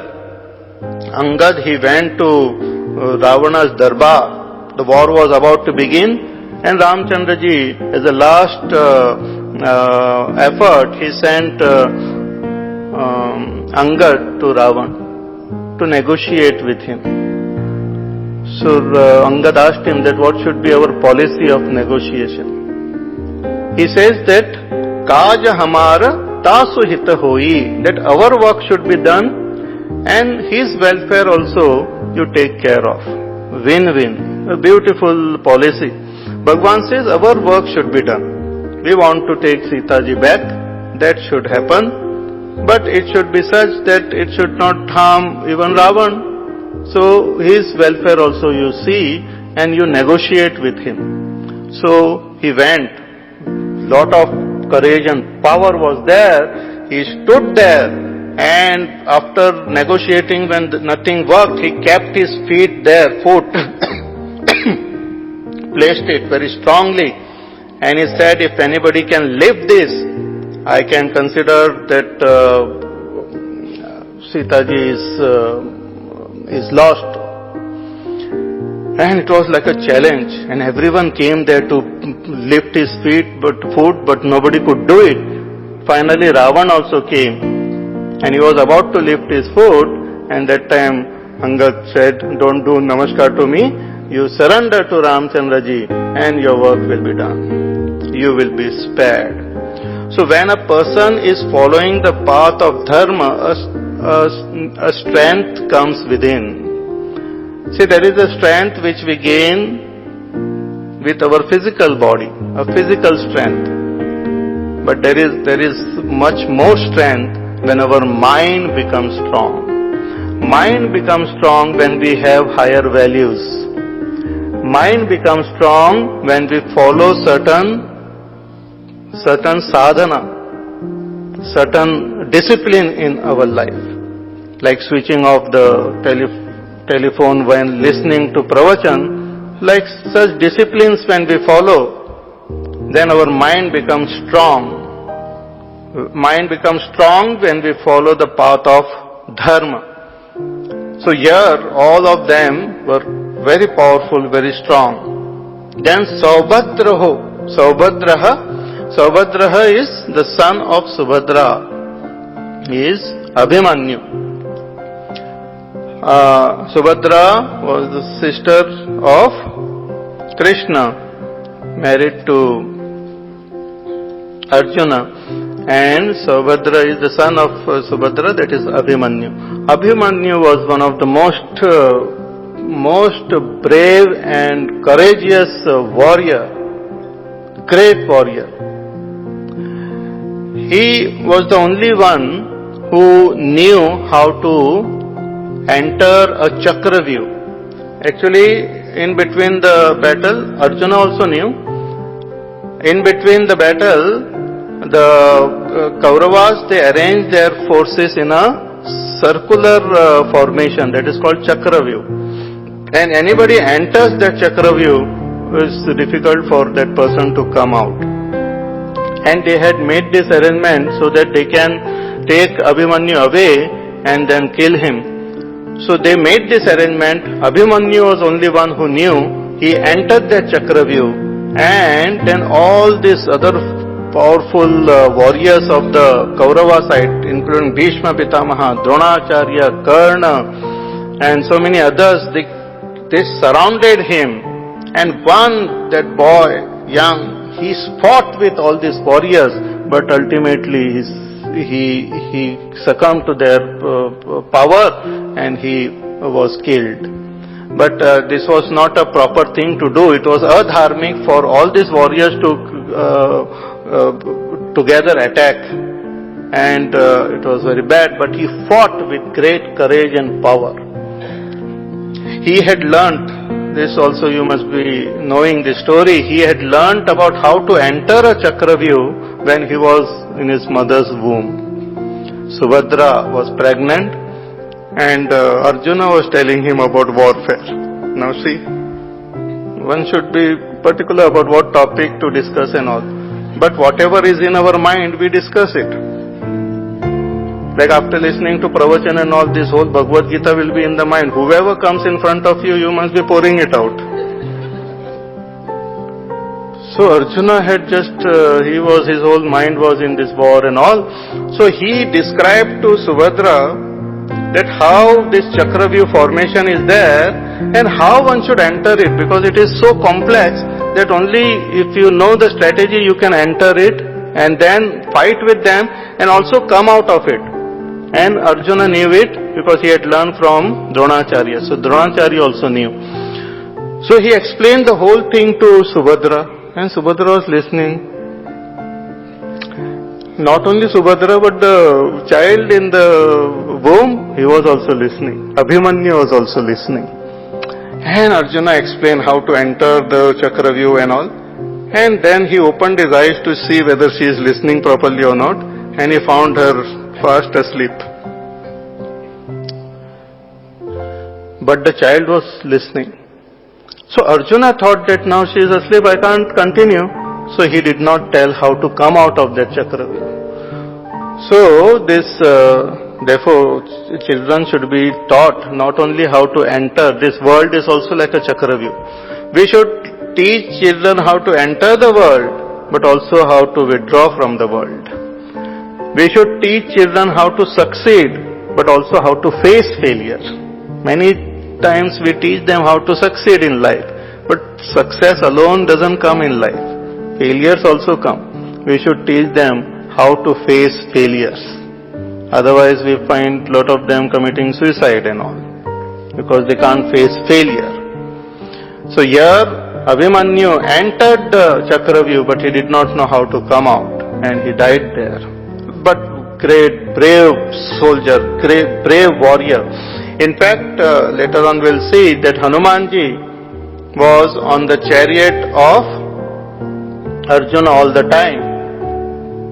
He was the witness of this whole war. So later on somebody asked him that, Hanumanji, how did you like the war? He said, our Ram Ravan Yuddha was the best. Arey Baba, what was the best? But what about this? He said, I liked when Abhimanyu fought. I did not see anyone fighting like Abhimanyu. Such a brave soldier. One boy, little boy, and he fought with great mighty warriors like Bhishma Pitamaha, Dronacharya, Karna, all of them equally great, strong, but he fought with them. That was a great sight, he said. So, Saubhadraha, Draupadeyascha. Draupadi also, she had these 5 children from these 5 Pandavas. And they were also there in this battle. And they were also very brave. And after the war, actually, when they were asleep in their tent, this Ashwathama, he came stealthily at night and he killed them when they were sleeping. That was a very bad thing for a warrior to do. They were sleeping there and he killed them. But they were brave. So Draupadeyascha, Sarva eva Maharathaha, and all of them were great Maharathis. Ratha, they were the, what you call, using the chariot, but they were Maharathis, commanding thousands of other soldiers, foot soldiers and horsemen and all those on the elephant and all. So Maharathaha.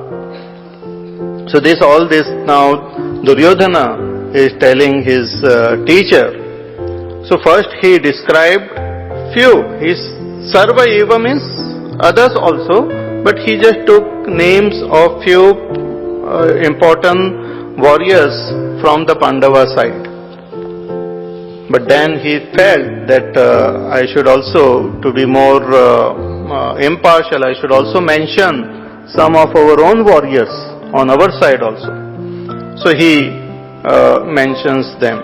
He says in the next verse, Asmakam tu vishishtaye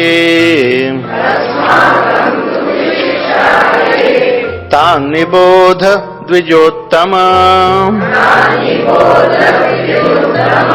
Nayaka mama sainyasya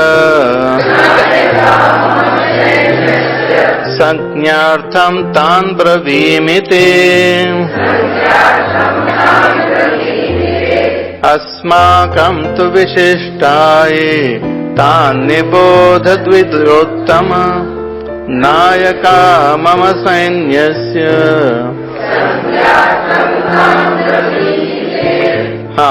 Duryodhana says, Asmakam tu vishishtaye tan nibodha dvijottama, he dvijottama.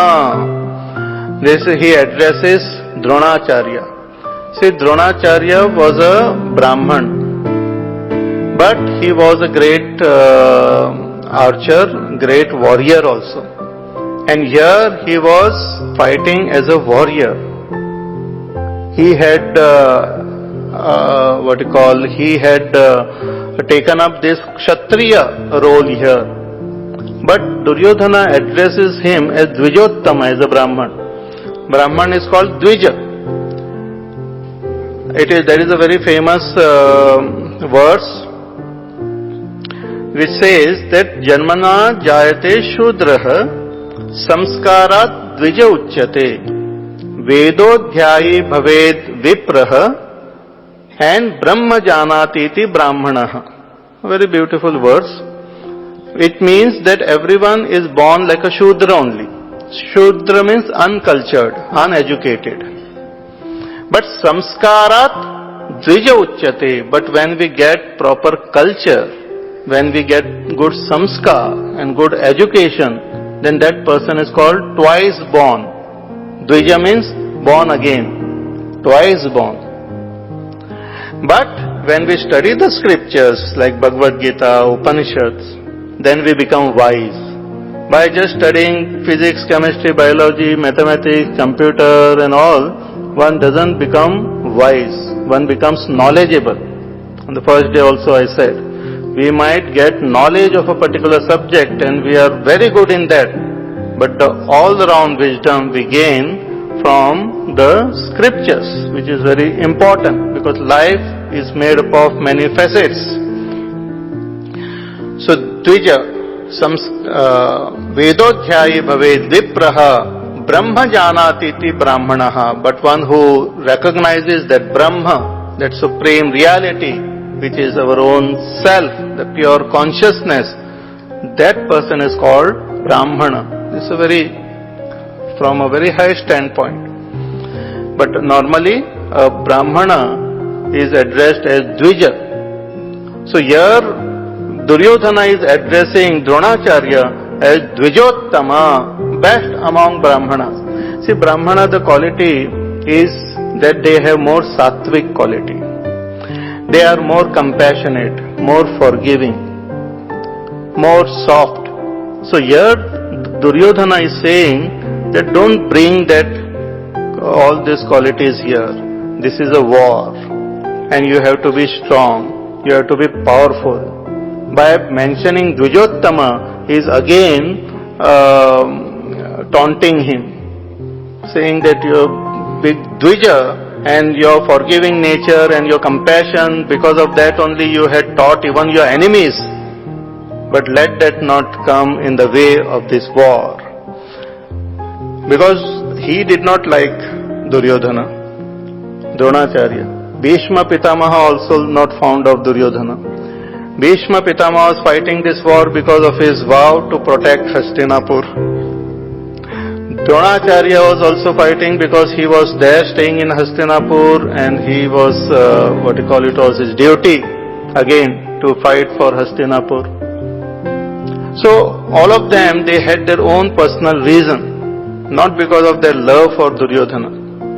So Duryodhana knew this, therefore he taunted him by saying Dvijottama. But then he said, you listen about our own warriors also. Nayaka mama sainyasya, of my army, the great leaders of my army. You listen, hear about them also. See, most of them were not leaders. Jabardasti they were brought. Some of them, but he calls them leader. Some of them were tricked into helping him. Some of them were tricked to come and help. But he calls them Nayaka. Nayaka mama sainyasya sanyartam tan bravimite. But I know, he says, no, just for your information I am telling you. You know it, but FYI, for your information.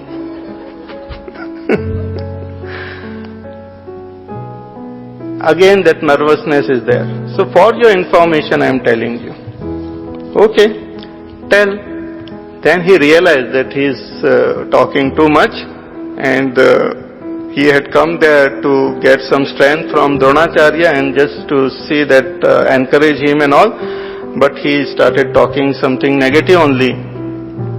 So in order to pacify him and make him little happy, he mentions his name first only. He says, Bhavan Bhishmascha Karnascha Kripascha Samitinjayah Ashvathama Vikarnascha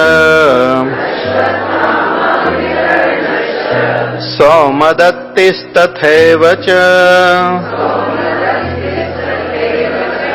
Bhavan Bhishmascha Karnascha Kripascha Samitinjayah Ashvathama Vikarnascha Somadattistatthaiva cha.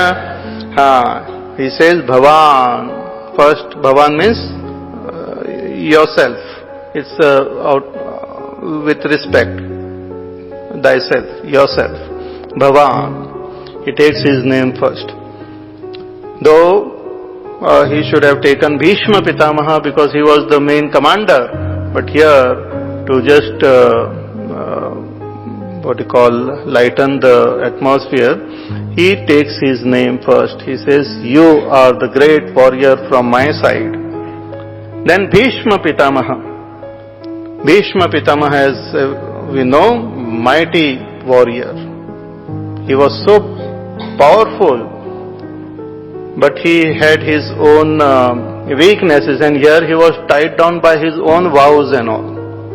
Therefore, one of the lessons we learn from this is we should take vows, but we should be careful before taking it. If we take, then we should keep it. But we should not be in a hurry to promise also.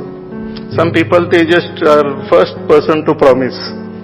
Then they are the first person to break that promise also. So don't be in a hurry to promise. But if you given a promise, then keep it. So here, Bhishma Pitamaha, a mighty warrior, and he had Ichchamaran. He had this great ability, blessing, that he can die at will.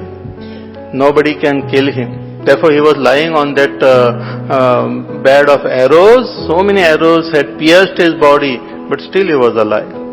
Then he waited for Uttarayan to give up that body. So he was a mighty warrior, Bhishma Pitamaha. Then Karna. Karna was also a great personality, but had his own problems. First of all, he was born eldest son of Kunti herself. Kunti was given a vardhan that she can invoke the gods, and by their blessings she can get children. Various such stories are there. And she was not married also. That time she had this vardhan. So she was curious, like, what is this now, all this vardhan and all. So let me try it out. Let me check it out. So she invoked the sun god. So sun god appeared, blessed her, and she became pregnant, and a child was born. Karna was born. She was not married. Then she was totally confused, scared, and she abandoned that child, put him in a basket and all, and abandoned. And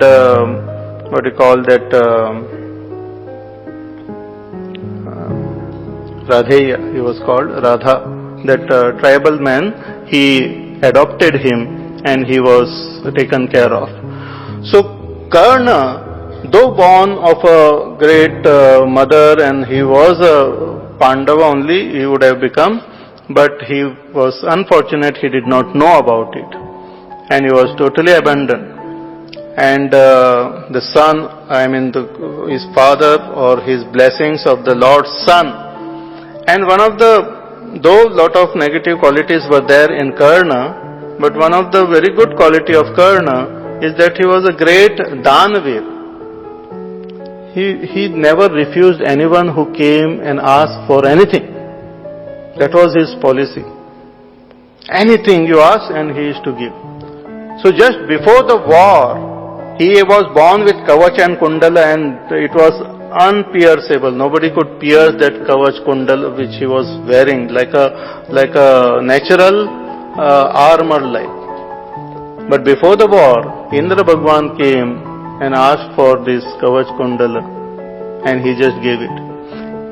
By Indra's blessing, Arjuna was born. By Surya's blessing, Karna was born.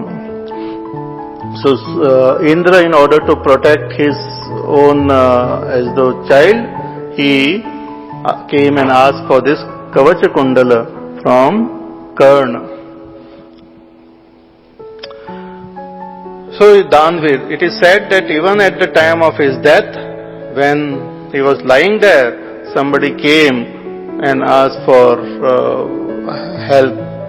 So that time he said that I don't have anything here, but he had some golden tooth, he broke it and gave it as dana to him. So a great Danvir. And he had also gone for this Swayamvar of Draupadi and all, and there he was insulted that you are some tribal person and all, and only prince is allowed here. And then that time Duryodhana, he made friendship with him. He said that I gave him this particular village or this kingdom, so now he is a king.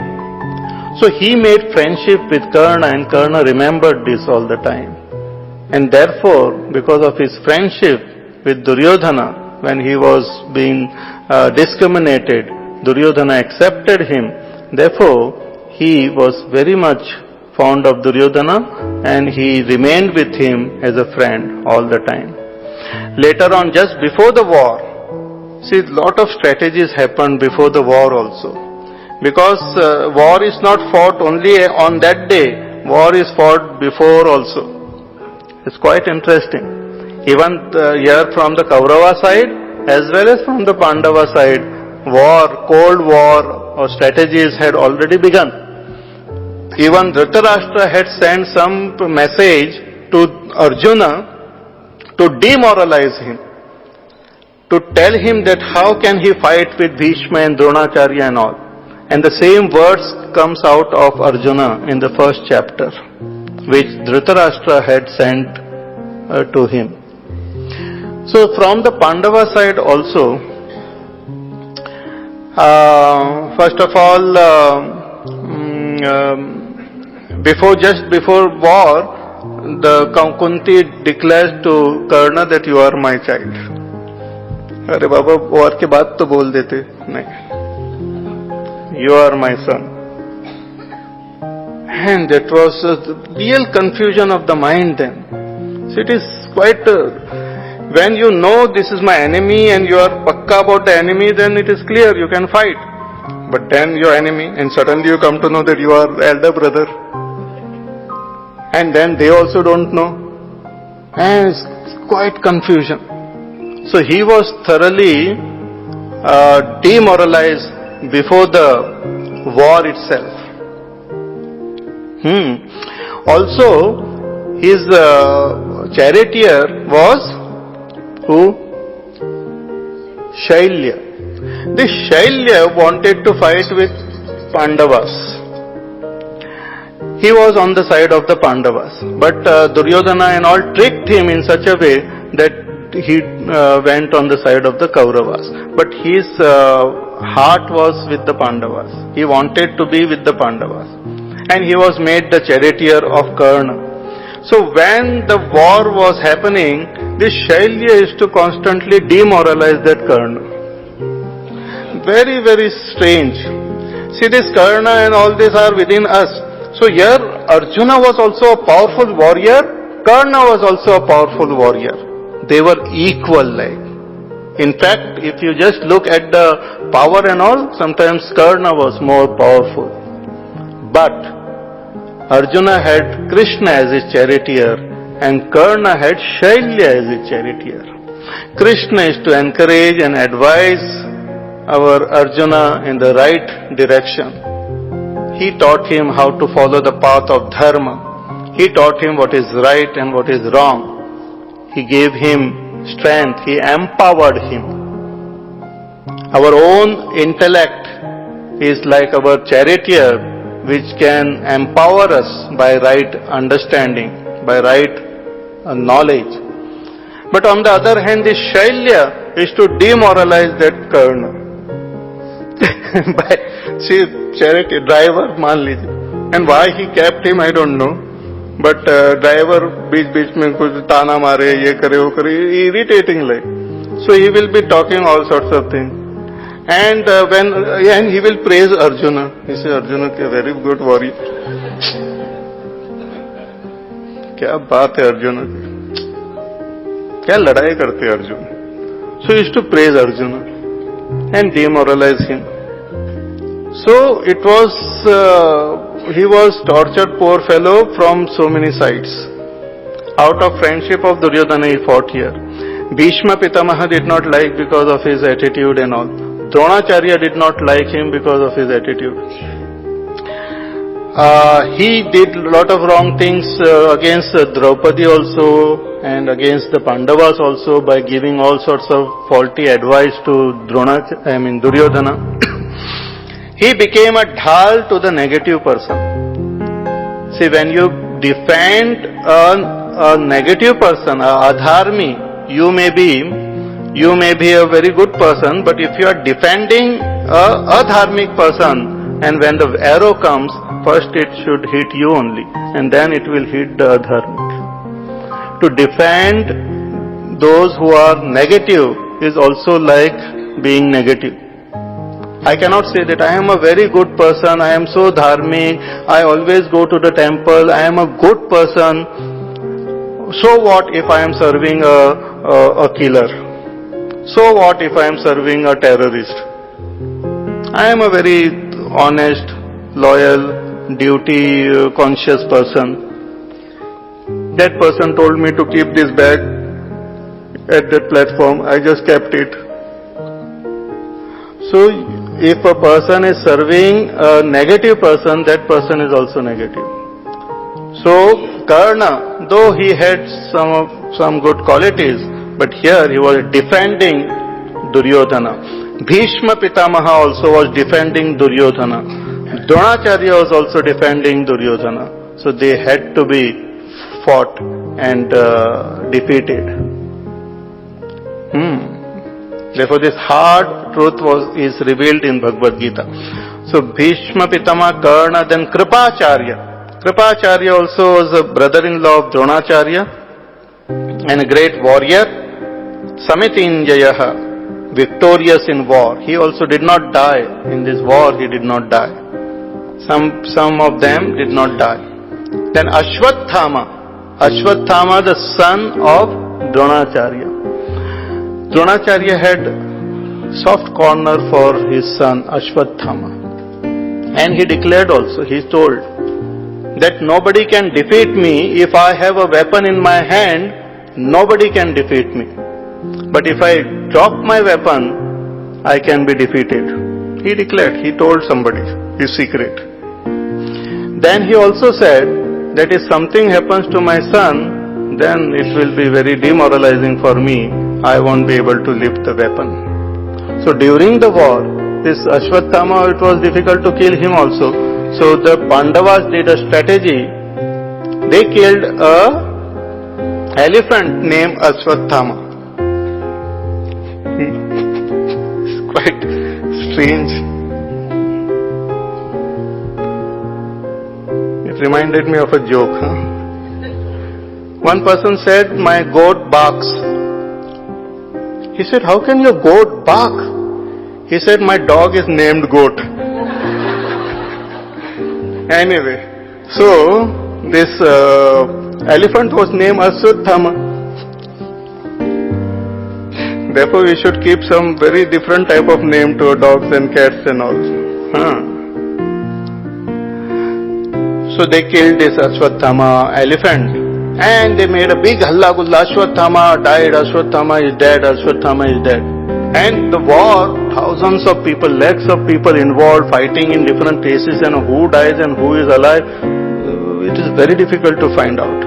So they created a big noise that Ashwathama is dead. And when Dronacharya came to hear about this, he got real shattered like.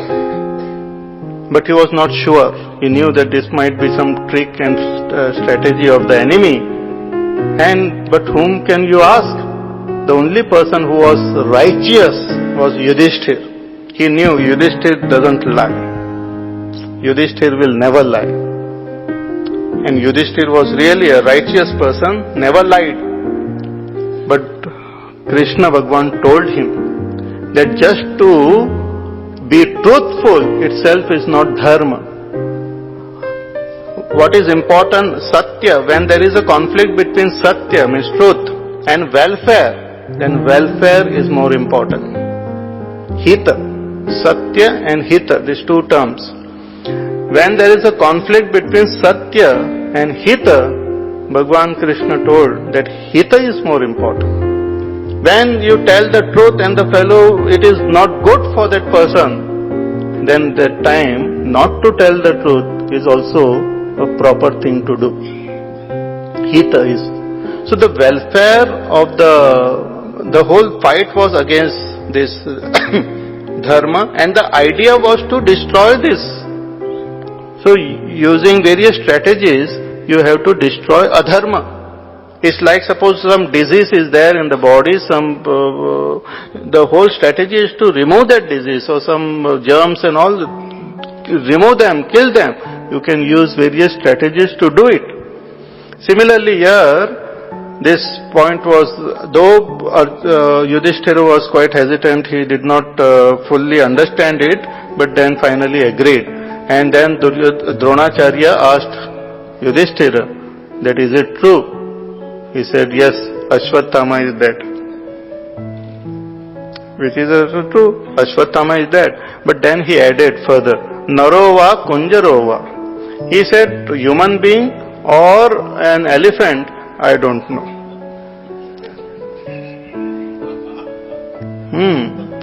Which was not necessary for him to add, but still he had this little doubt about the whole thing, so he added that.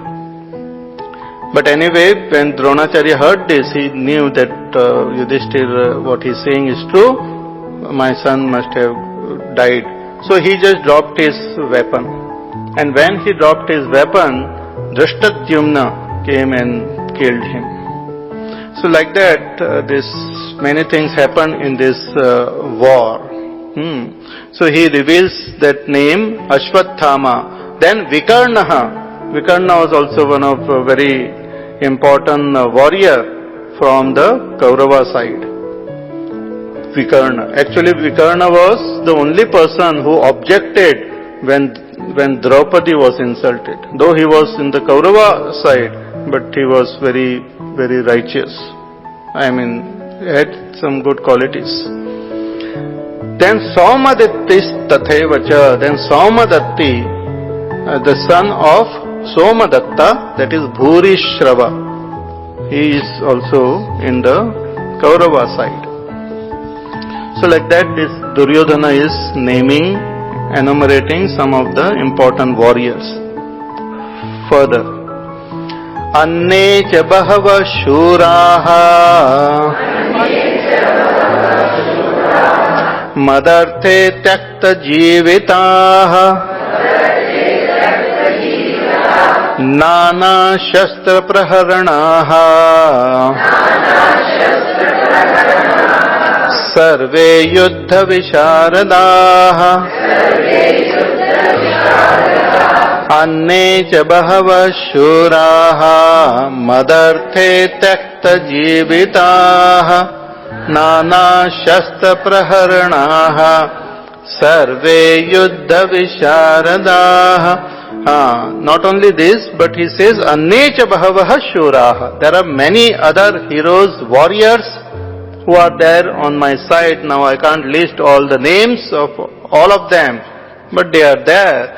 And they have come. Here the arrogance of Duryodhana is revealed. He says, Madarte takta jivita. All of them have come abandoning their life for me. Because they had come here to die only. So they had come here abandoning their life for my sake, Madarte. Now here he had that arrogance, that they were all fighting for him, but as I have said, that everyone had their own compulsion and still they were there. See, whether you there is no compromise in case of dharma. You cannot say that because of compulsion I have become adharmic. You cannot say. You cannot say that, because of compulsion I have to drink this poison, what to do? If you drink poison, whether by compulsion or willingly or by any other method, it will kill that person. Because that is the law. Law doesn't see whether you are following it because of compulsion or because of your emotion or why it is. If something wrong is done, you will get the wrong result, the appropriate result. It's like somebody jumps from the terrace out of compulsion, out of love for Newton, out of hate, whatever be the reason, the person comes down with the same speed. Whichever Newton has noted down, same that fellow comes down. It doesn't care whether you are doing it out of love or whatever. Similarly, all these people who were fighting on the side of the Kauravas, they might be good in a particular aspect, but they were now all on the side of adharma. So, madarte takta jivita, they have come abandoning their life for me. Nana shastra praharnaha, and all of them are well skilled in various weapons and praharna. See, there are two types of weapons. One is which you hold in your hand and fight, and another is which is released from the hand.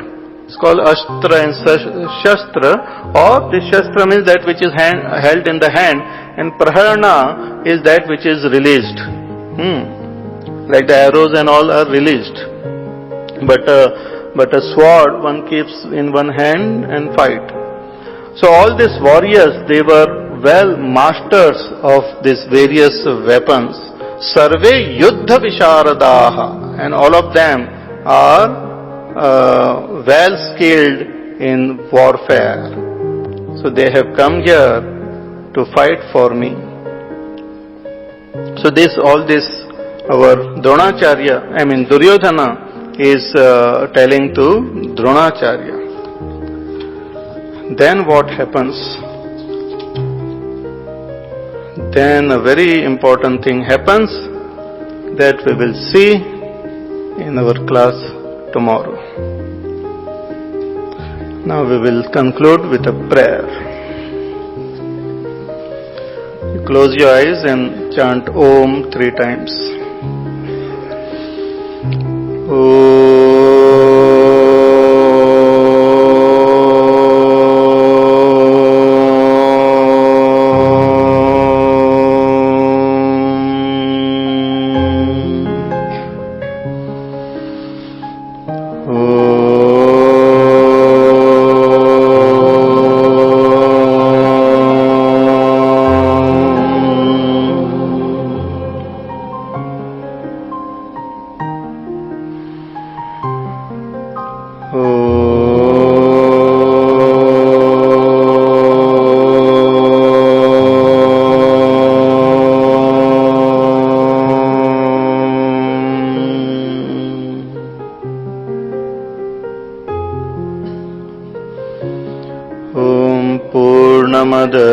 पूर्णमिदं पूर्णात् पूर्णमुदच्यते पूर्णस्य पूर्णमादाय पूर्णमेवावशिष्यते ॐ शान्ति शान्ति शान्तिः हरिः ॐ श्रीगुरुभ्यो नमः हरिः ॐ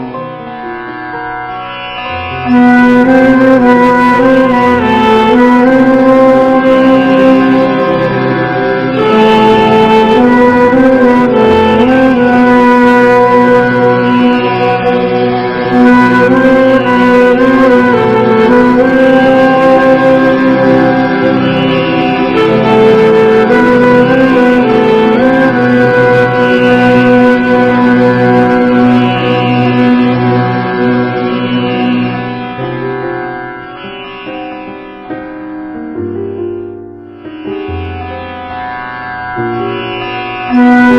you.